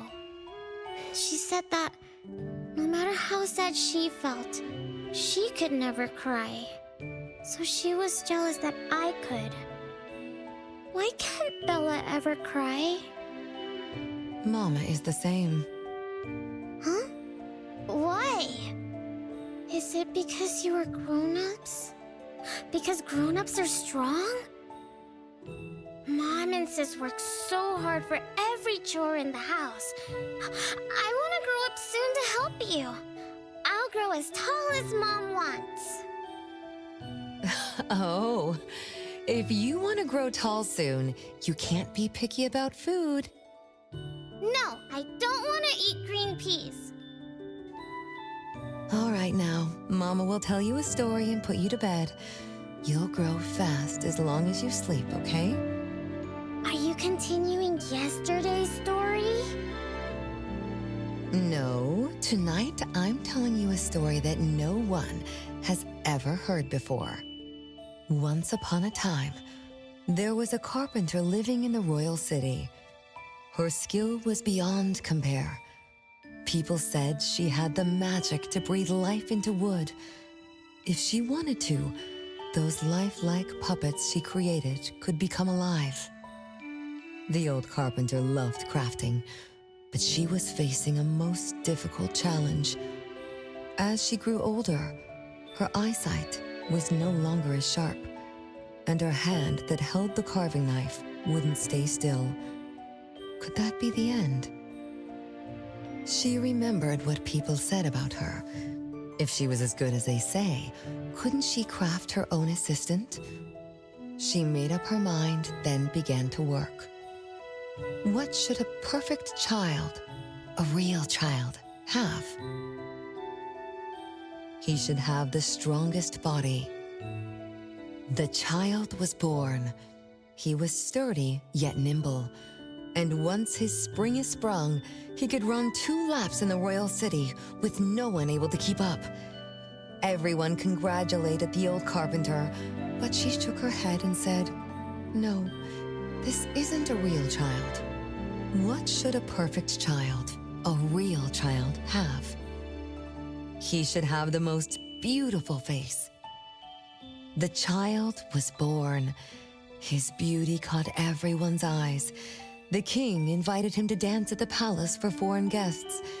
Everyone congratulated the old carpenter, but she shook her head and said, "No, this isn't a real child." What should a perfect child, a real child, have? More puppets were born from the old carpenter's hands, an entertainer who could make children burst into laughter, a grand magician with unpredictable tricks. But no, she shook her head and said, "No, these aren't real children." One night, the old carpenter sat at her workbench, designing the blueprints for her next child. All the puppets quietly stood by her. Suddenly she shivered. The window wasn't closed shut. The howling wind swept away all the warmth from the room. The old carpenter stood up to shut the window, then went to the fireplace for warmth. For a moment, she had an idea she didn't fully understand. Perhaps the dancing candlelight added some warmth to the puppets' faces. She realized that puppets get cold too. The old carpenter took off her scarf and picked up the blanket from her lap. She made sure all the puppets were snug and warm, then went back to her table. Her pencil swooshed around as she began sketching. Soon, a puppet took shape on the paper. She picked up her knife and began carving on the most ordinary piece of wood. Soon enough, a new puppet was sitting on her workbench. There was nothing special about it, but the old carpenter let out a satisfied sigh, as if she completed a masterpiece. She leaned down to kiss the puppet's forehead gently, just like an ordinary goodnight kiss from a mother. Then did the same to the other ones. After that, the old carpenter went to bed and slept peacefully. The next morning, she woke up with someone kissing her forehead. She opened her eyes to find a child, a real child, smiling at her. Whoa. Why did the last puppet turn into a real child? What magic did the old carpenter use? What do you think? I understand. A little. But also don't get it at all. Is that so? It's okay. Oh, it's getting late. Good kids should be sleeping now. Mom, I'm scared. I don't want to sleep alone. I'm worried that if I do, I won't see you and my siblings after I wake up. Isn't it better to be alive? You really are different from your siblings. Being alive is good. But what exactly makes it good? I can eat meals with my family, or play hide and seek, and listen to Mom's stories every night before I sleep. How wonderful! Mom, don't you think days like these are wonderful too? You're right. This is the best life being with you. The best times in Mama's life is when I spend time together with you, my family. No, it's not. When I grow up and can do so much more, that's when it'll be Mom's best time. By then, I'll be so tall that Mom will be surprised. I'll be able to reach whatever Mom needs to reach. Then I'm going to learn how to drive. I'll definitely be the first one in our family to drive. Once I learn, I'll take our whole family on picnics. When I grow up, I also want to... Mom.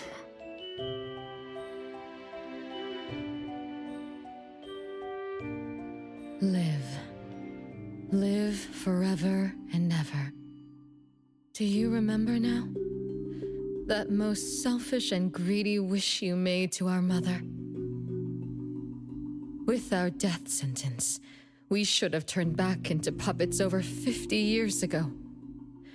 Have you ever wondered why you've been able to escape the debt collector until today? That's the secret that granted eternal life. The secret that froze Mother's body and soul at that very moment. And the price she paid for this eternal moment.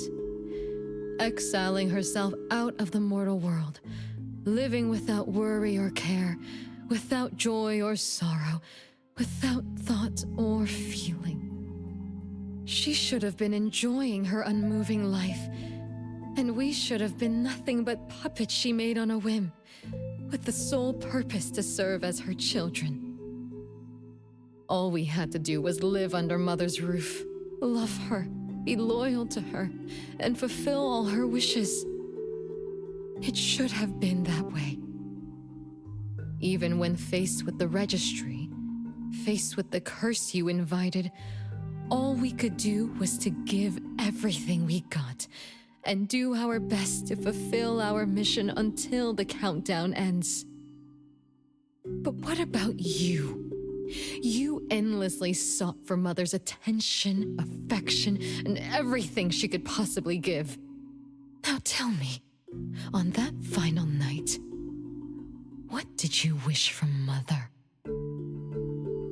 I told her I wanted to grow up fast. That's right, honest child. And then? So, Mom gave it to me. Her eternal present. No! It shouldn't be like this! I didn't know! What have I done? Renee, it's not like that! Yes, the eternal presence that should have protected Mother is now in your eyes. You didn't just betray us, but also the person who loved you most. So tell me, how does that make you feel? Guilt? Regret? But you don't need to apologize to me. We'll forgive you, and Mother will still love you. You're still our adorable little one, our innocent troublemaker. Forgive me? I can still earn your forgiveness? And Mom will also? Yes. As long as you give up the eternal present, cleanse yourself of your greed for life, we will forgive you for the sins you committed. Come, Renee, my sister. Come to us. We're all waiting on the other side to reunite with you, never to be separated again. Don't listen to her! I...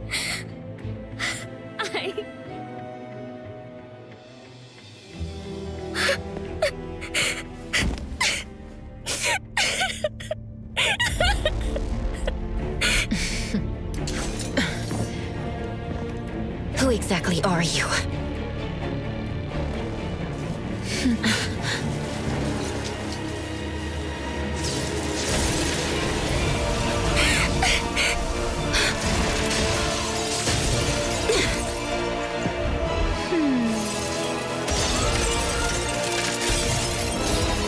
Watch out!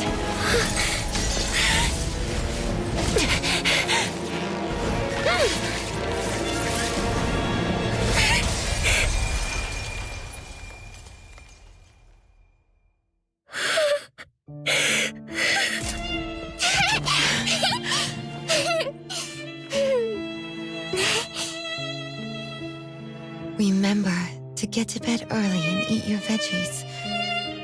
My little petal needs to grow up healthy and happy. Don't forget Mama after you grow up, okay?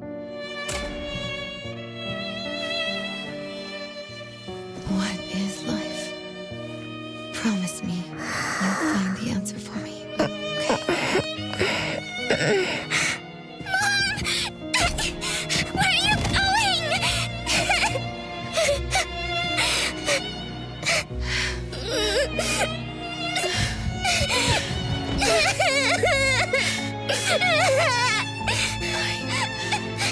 Don't need you.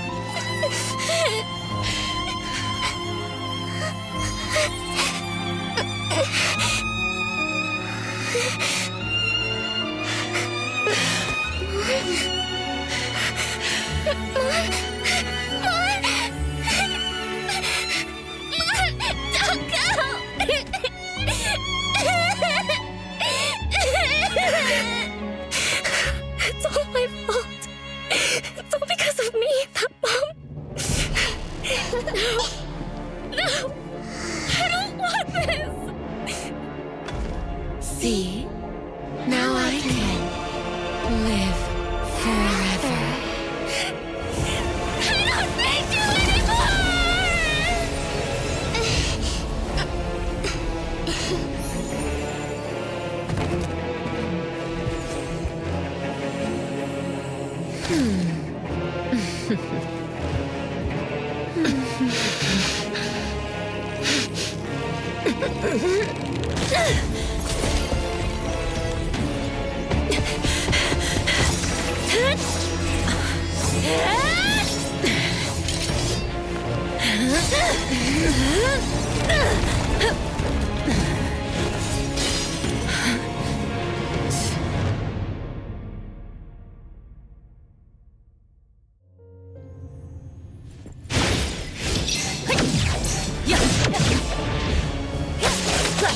Hatred, resentment, with fearsome. Be careful. As if engulfed in flames.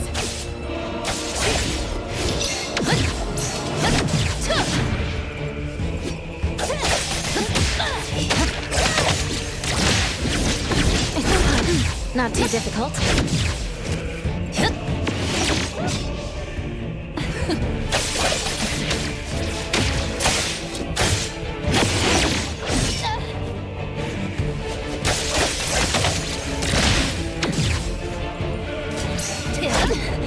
Watch the timing.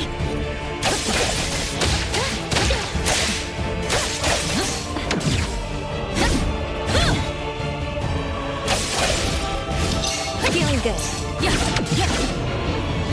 Decided by hero.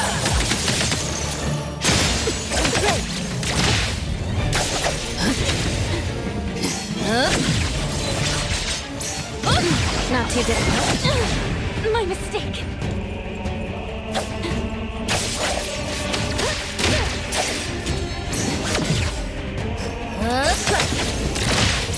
Feeling good.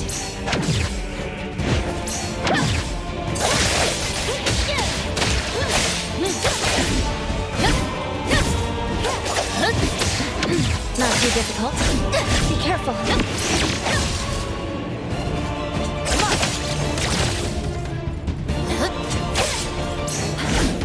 It's fine.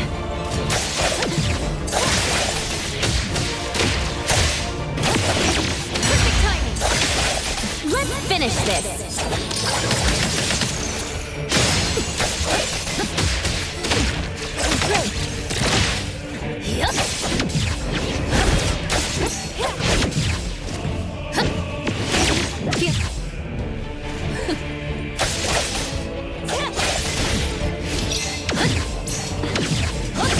Not too difficult.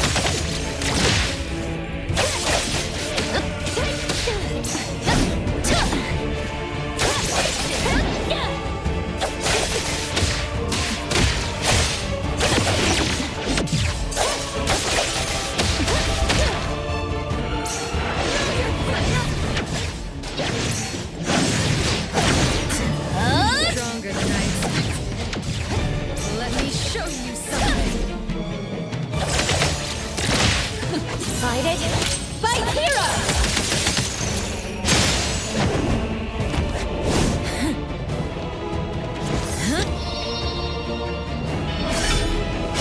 You're just a plaything in this illusory realm.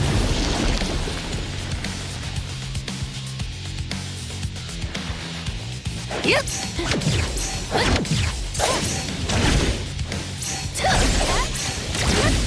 Feeling good. Entertain me with your strings. Once I'm born, I'll bury you in this scarlet glorious.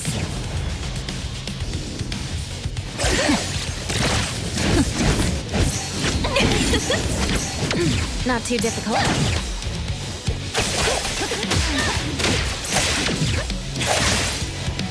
Yeah, feeling good. Great. Not too difficult. Feeling good.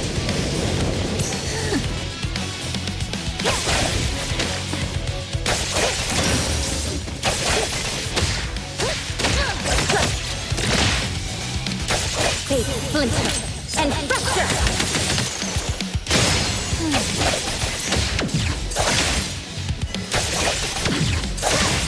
Not too difficult.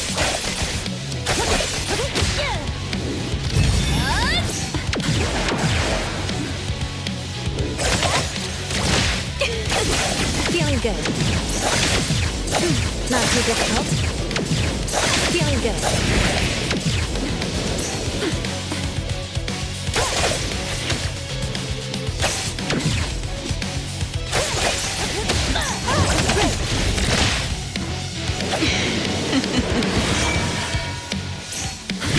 Not too difficult.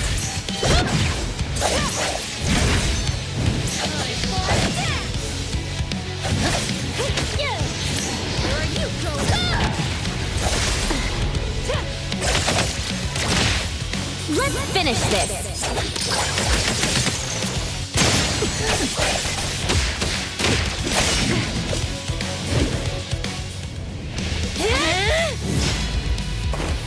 You. I won't let you do this! Such arrogance!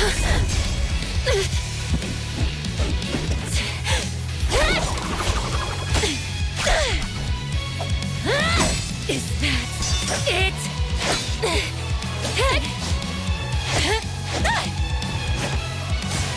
Come again! As you wish! Interesting. Unfortunately, this is the end! Cower before me!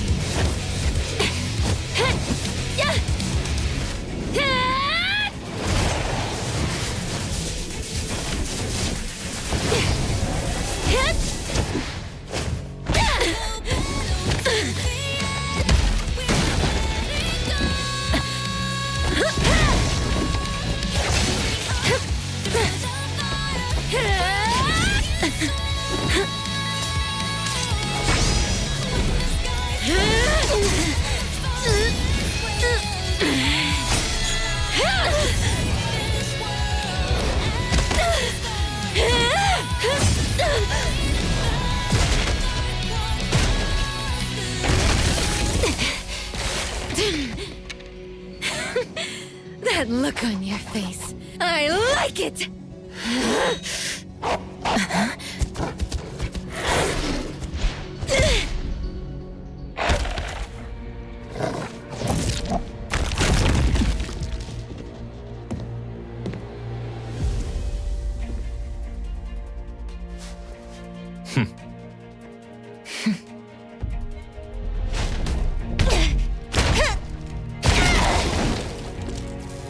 So you're the one behind all this!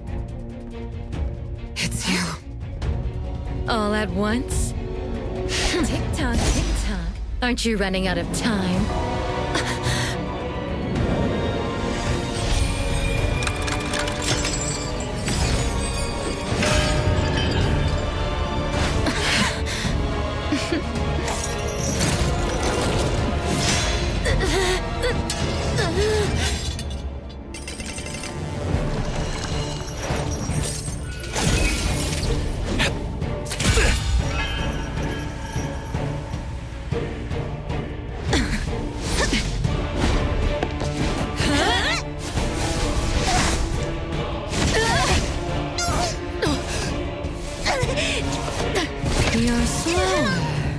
Daffodill. Is this little cutie distracting you? I wonder when she dies, she'd be just as charming!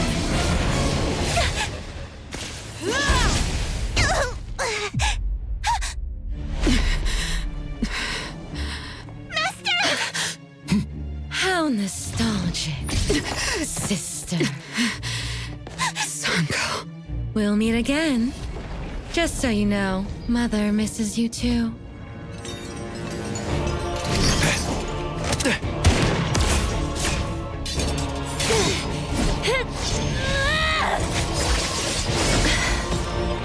Daffodill!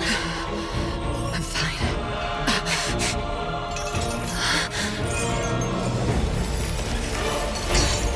It's not over yet.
Not too difficult.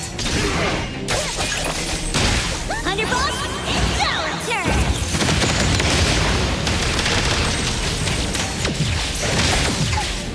You can challenge me? Trap blade, then quick play!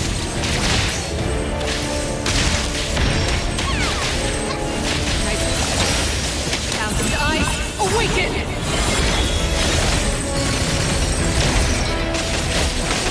I will see through the net.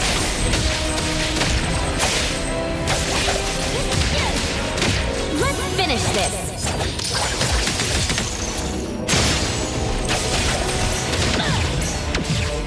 Feeling good.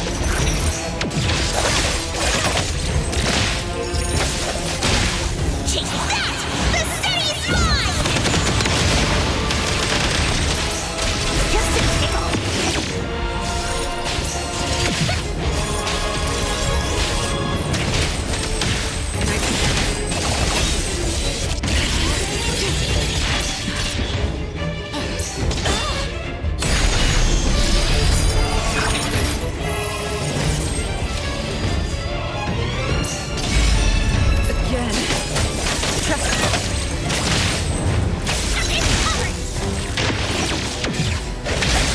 Let me take over.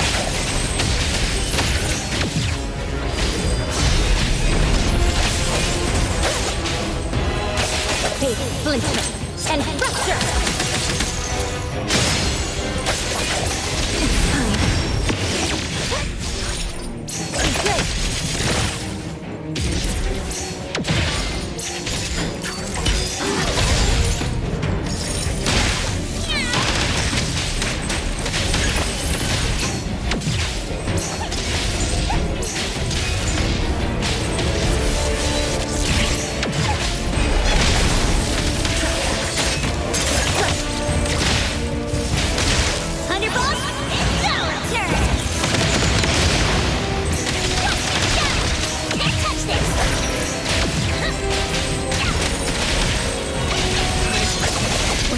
Is an illusion.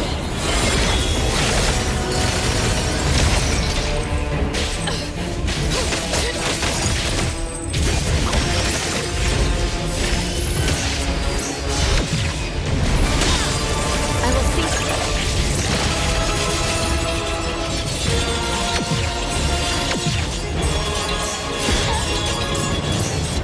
Not too difficult.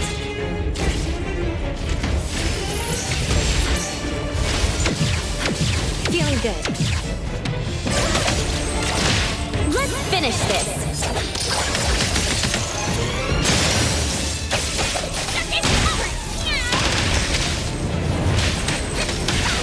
Nice work.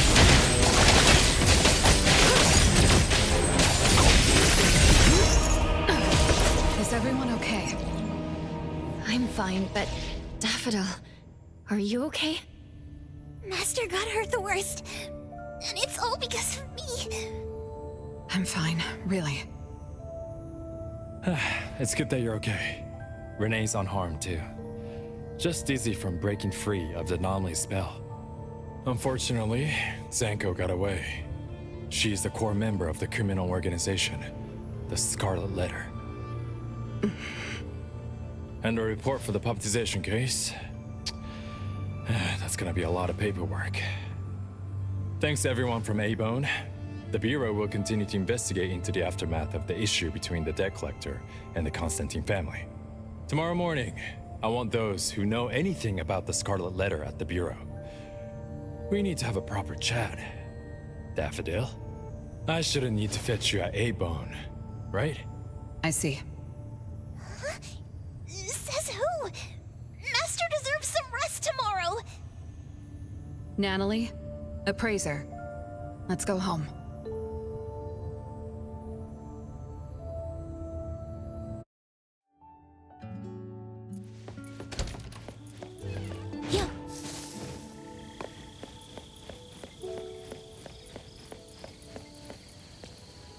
How are your wounds? You should rest earlier tonight. It'll be fine soon. And how are you? Are you okay? Her Esper ability can affect people's minds through auditory and visual hallucinations. I see. So all the stuff Renee and I saw were illusions layered on top of the debt collector's anomalous realm. Or rather, an illusory world tailor-made to her understanding of Renee, after thoroughly excavating Renee's thoughts and feelings. In other words, Zankou used her Esper ability to alter the family's history, making Renee believe she was responsible for her family's deaths, leading her to voluntarily give up her eternal present. The eternal present probably requires the owner's verbal consent before it can detach itself. An anomaly that can grant its host immortality must be incredibly rare. The Scarlet Letter has acquired more than one rare anomaly. The incident at the Abisu auction was also their doing. With these reckless hits, it's like the Scarlet Letter is announcing their arrival at Hetherlum. This is just what their leader, Madame T, will do to demonstrate her superiority. Madame T? Is she the mother Zankou spoke of? When she said, "Mother misses you too," could it be... I should have killed her back then. So Zankou used Scarlet Letters to spell betrayer. She could be considered my adoptive mother. I don't deny that she gave me the first home I knew of. It's true. I was once a member of the Scarlet Letter. No wonder Chaos spoke like that. He must have known that Daffodill was a member of the Scarlet Letter, the criminal organization he's pursuing. So Zankou went through all this trouble just to get the Bureau's attention? Hey, what matters now is that you're Daffodill from the Eibon antique shop. Thank you.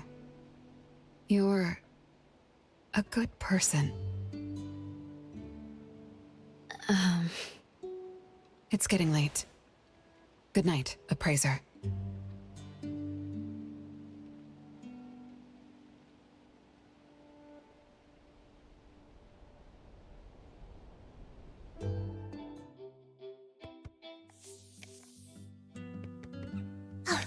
Appraiser, have you seen Master? Daffodill isn't here? She's been gone this morning, and hasn't come back. Maybe she's assisting the Bureau. For that long? We're here, the Eibon antique shop. Appraiser, Nanally, good morning. Renee! How are you feeling? And this is? This is Linko from ETD6. Oh, so Chaos is handing Renee over to ETD6 to take care of. Hello there. Take care of? We were just going in the same direction. Linko also has something to do at Eibon, so I gave her a ride when we left the bureau. Linko, you have some business here? Mm-hmm. I do have stuff to do. What are you up to?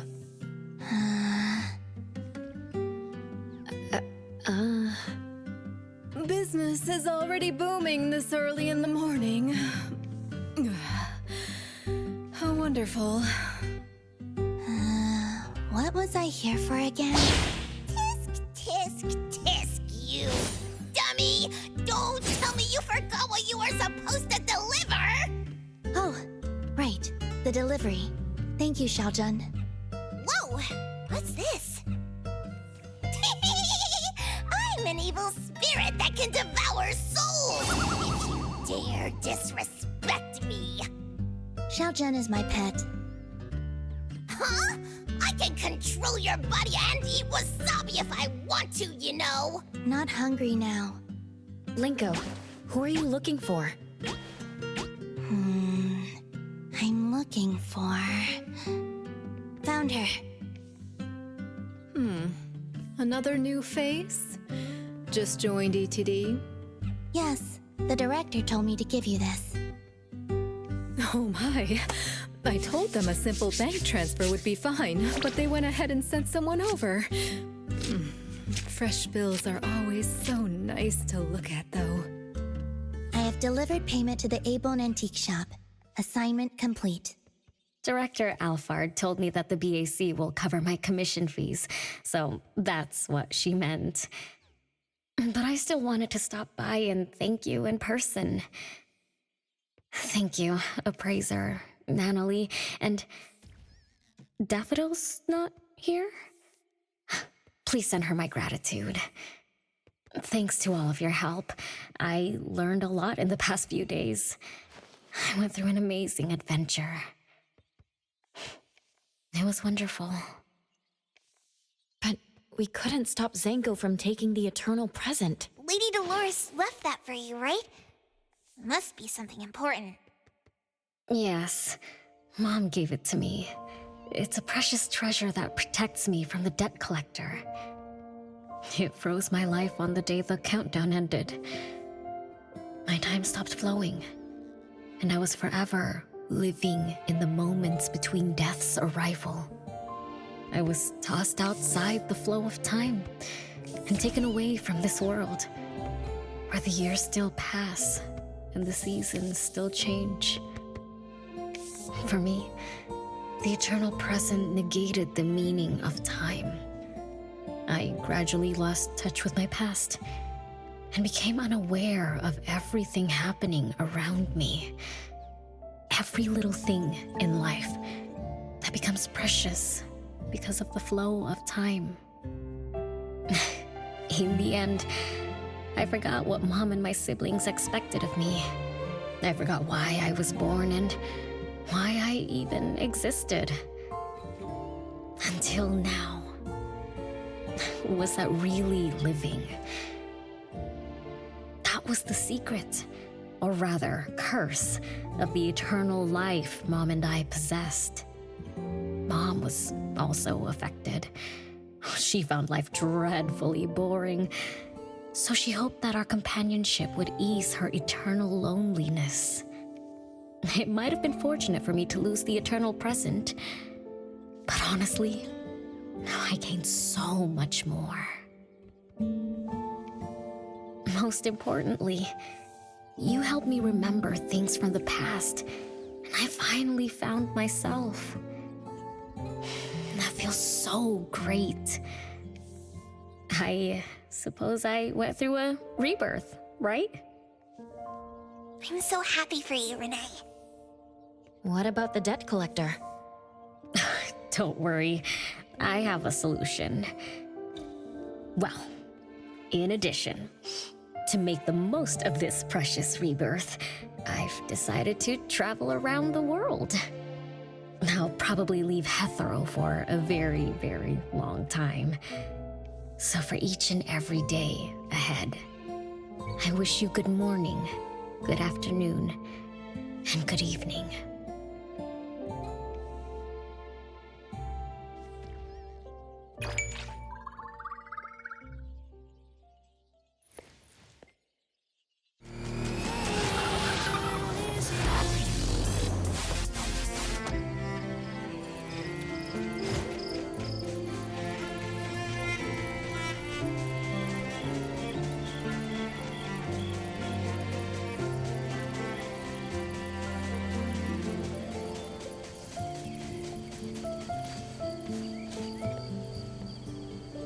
Mom, brothers, and sisters, good evening.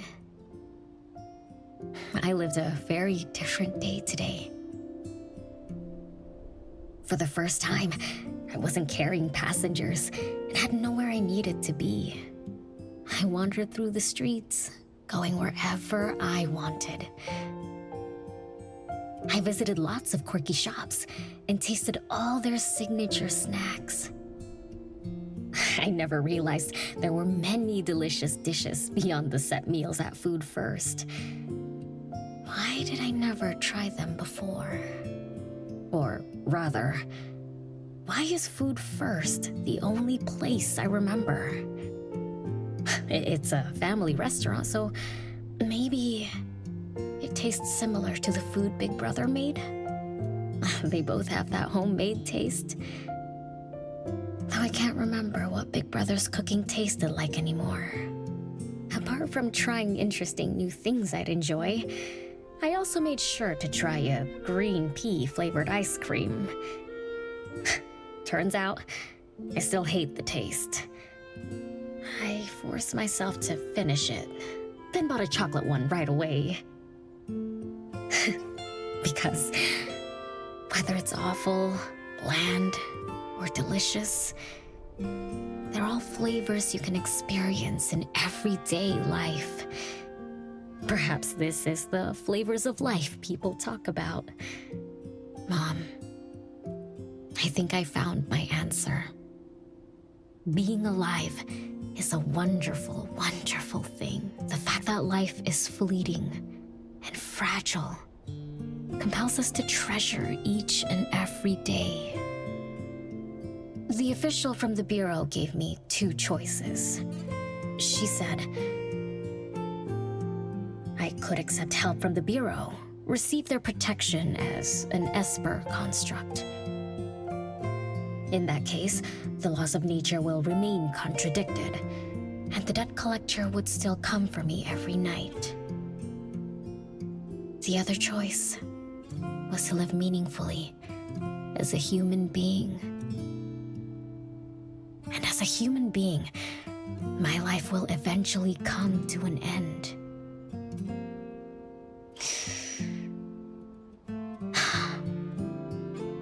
Mom, thank you for giving me life.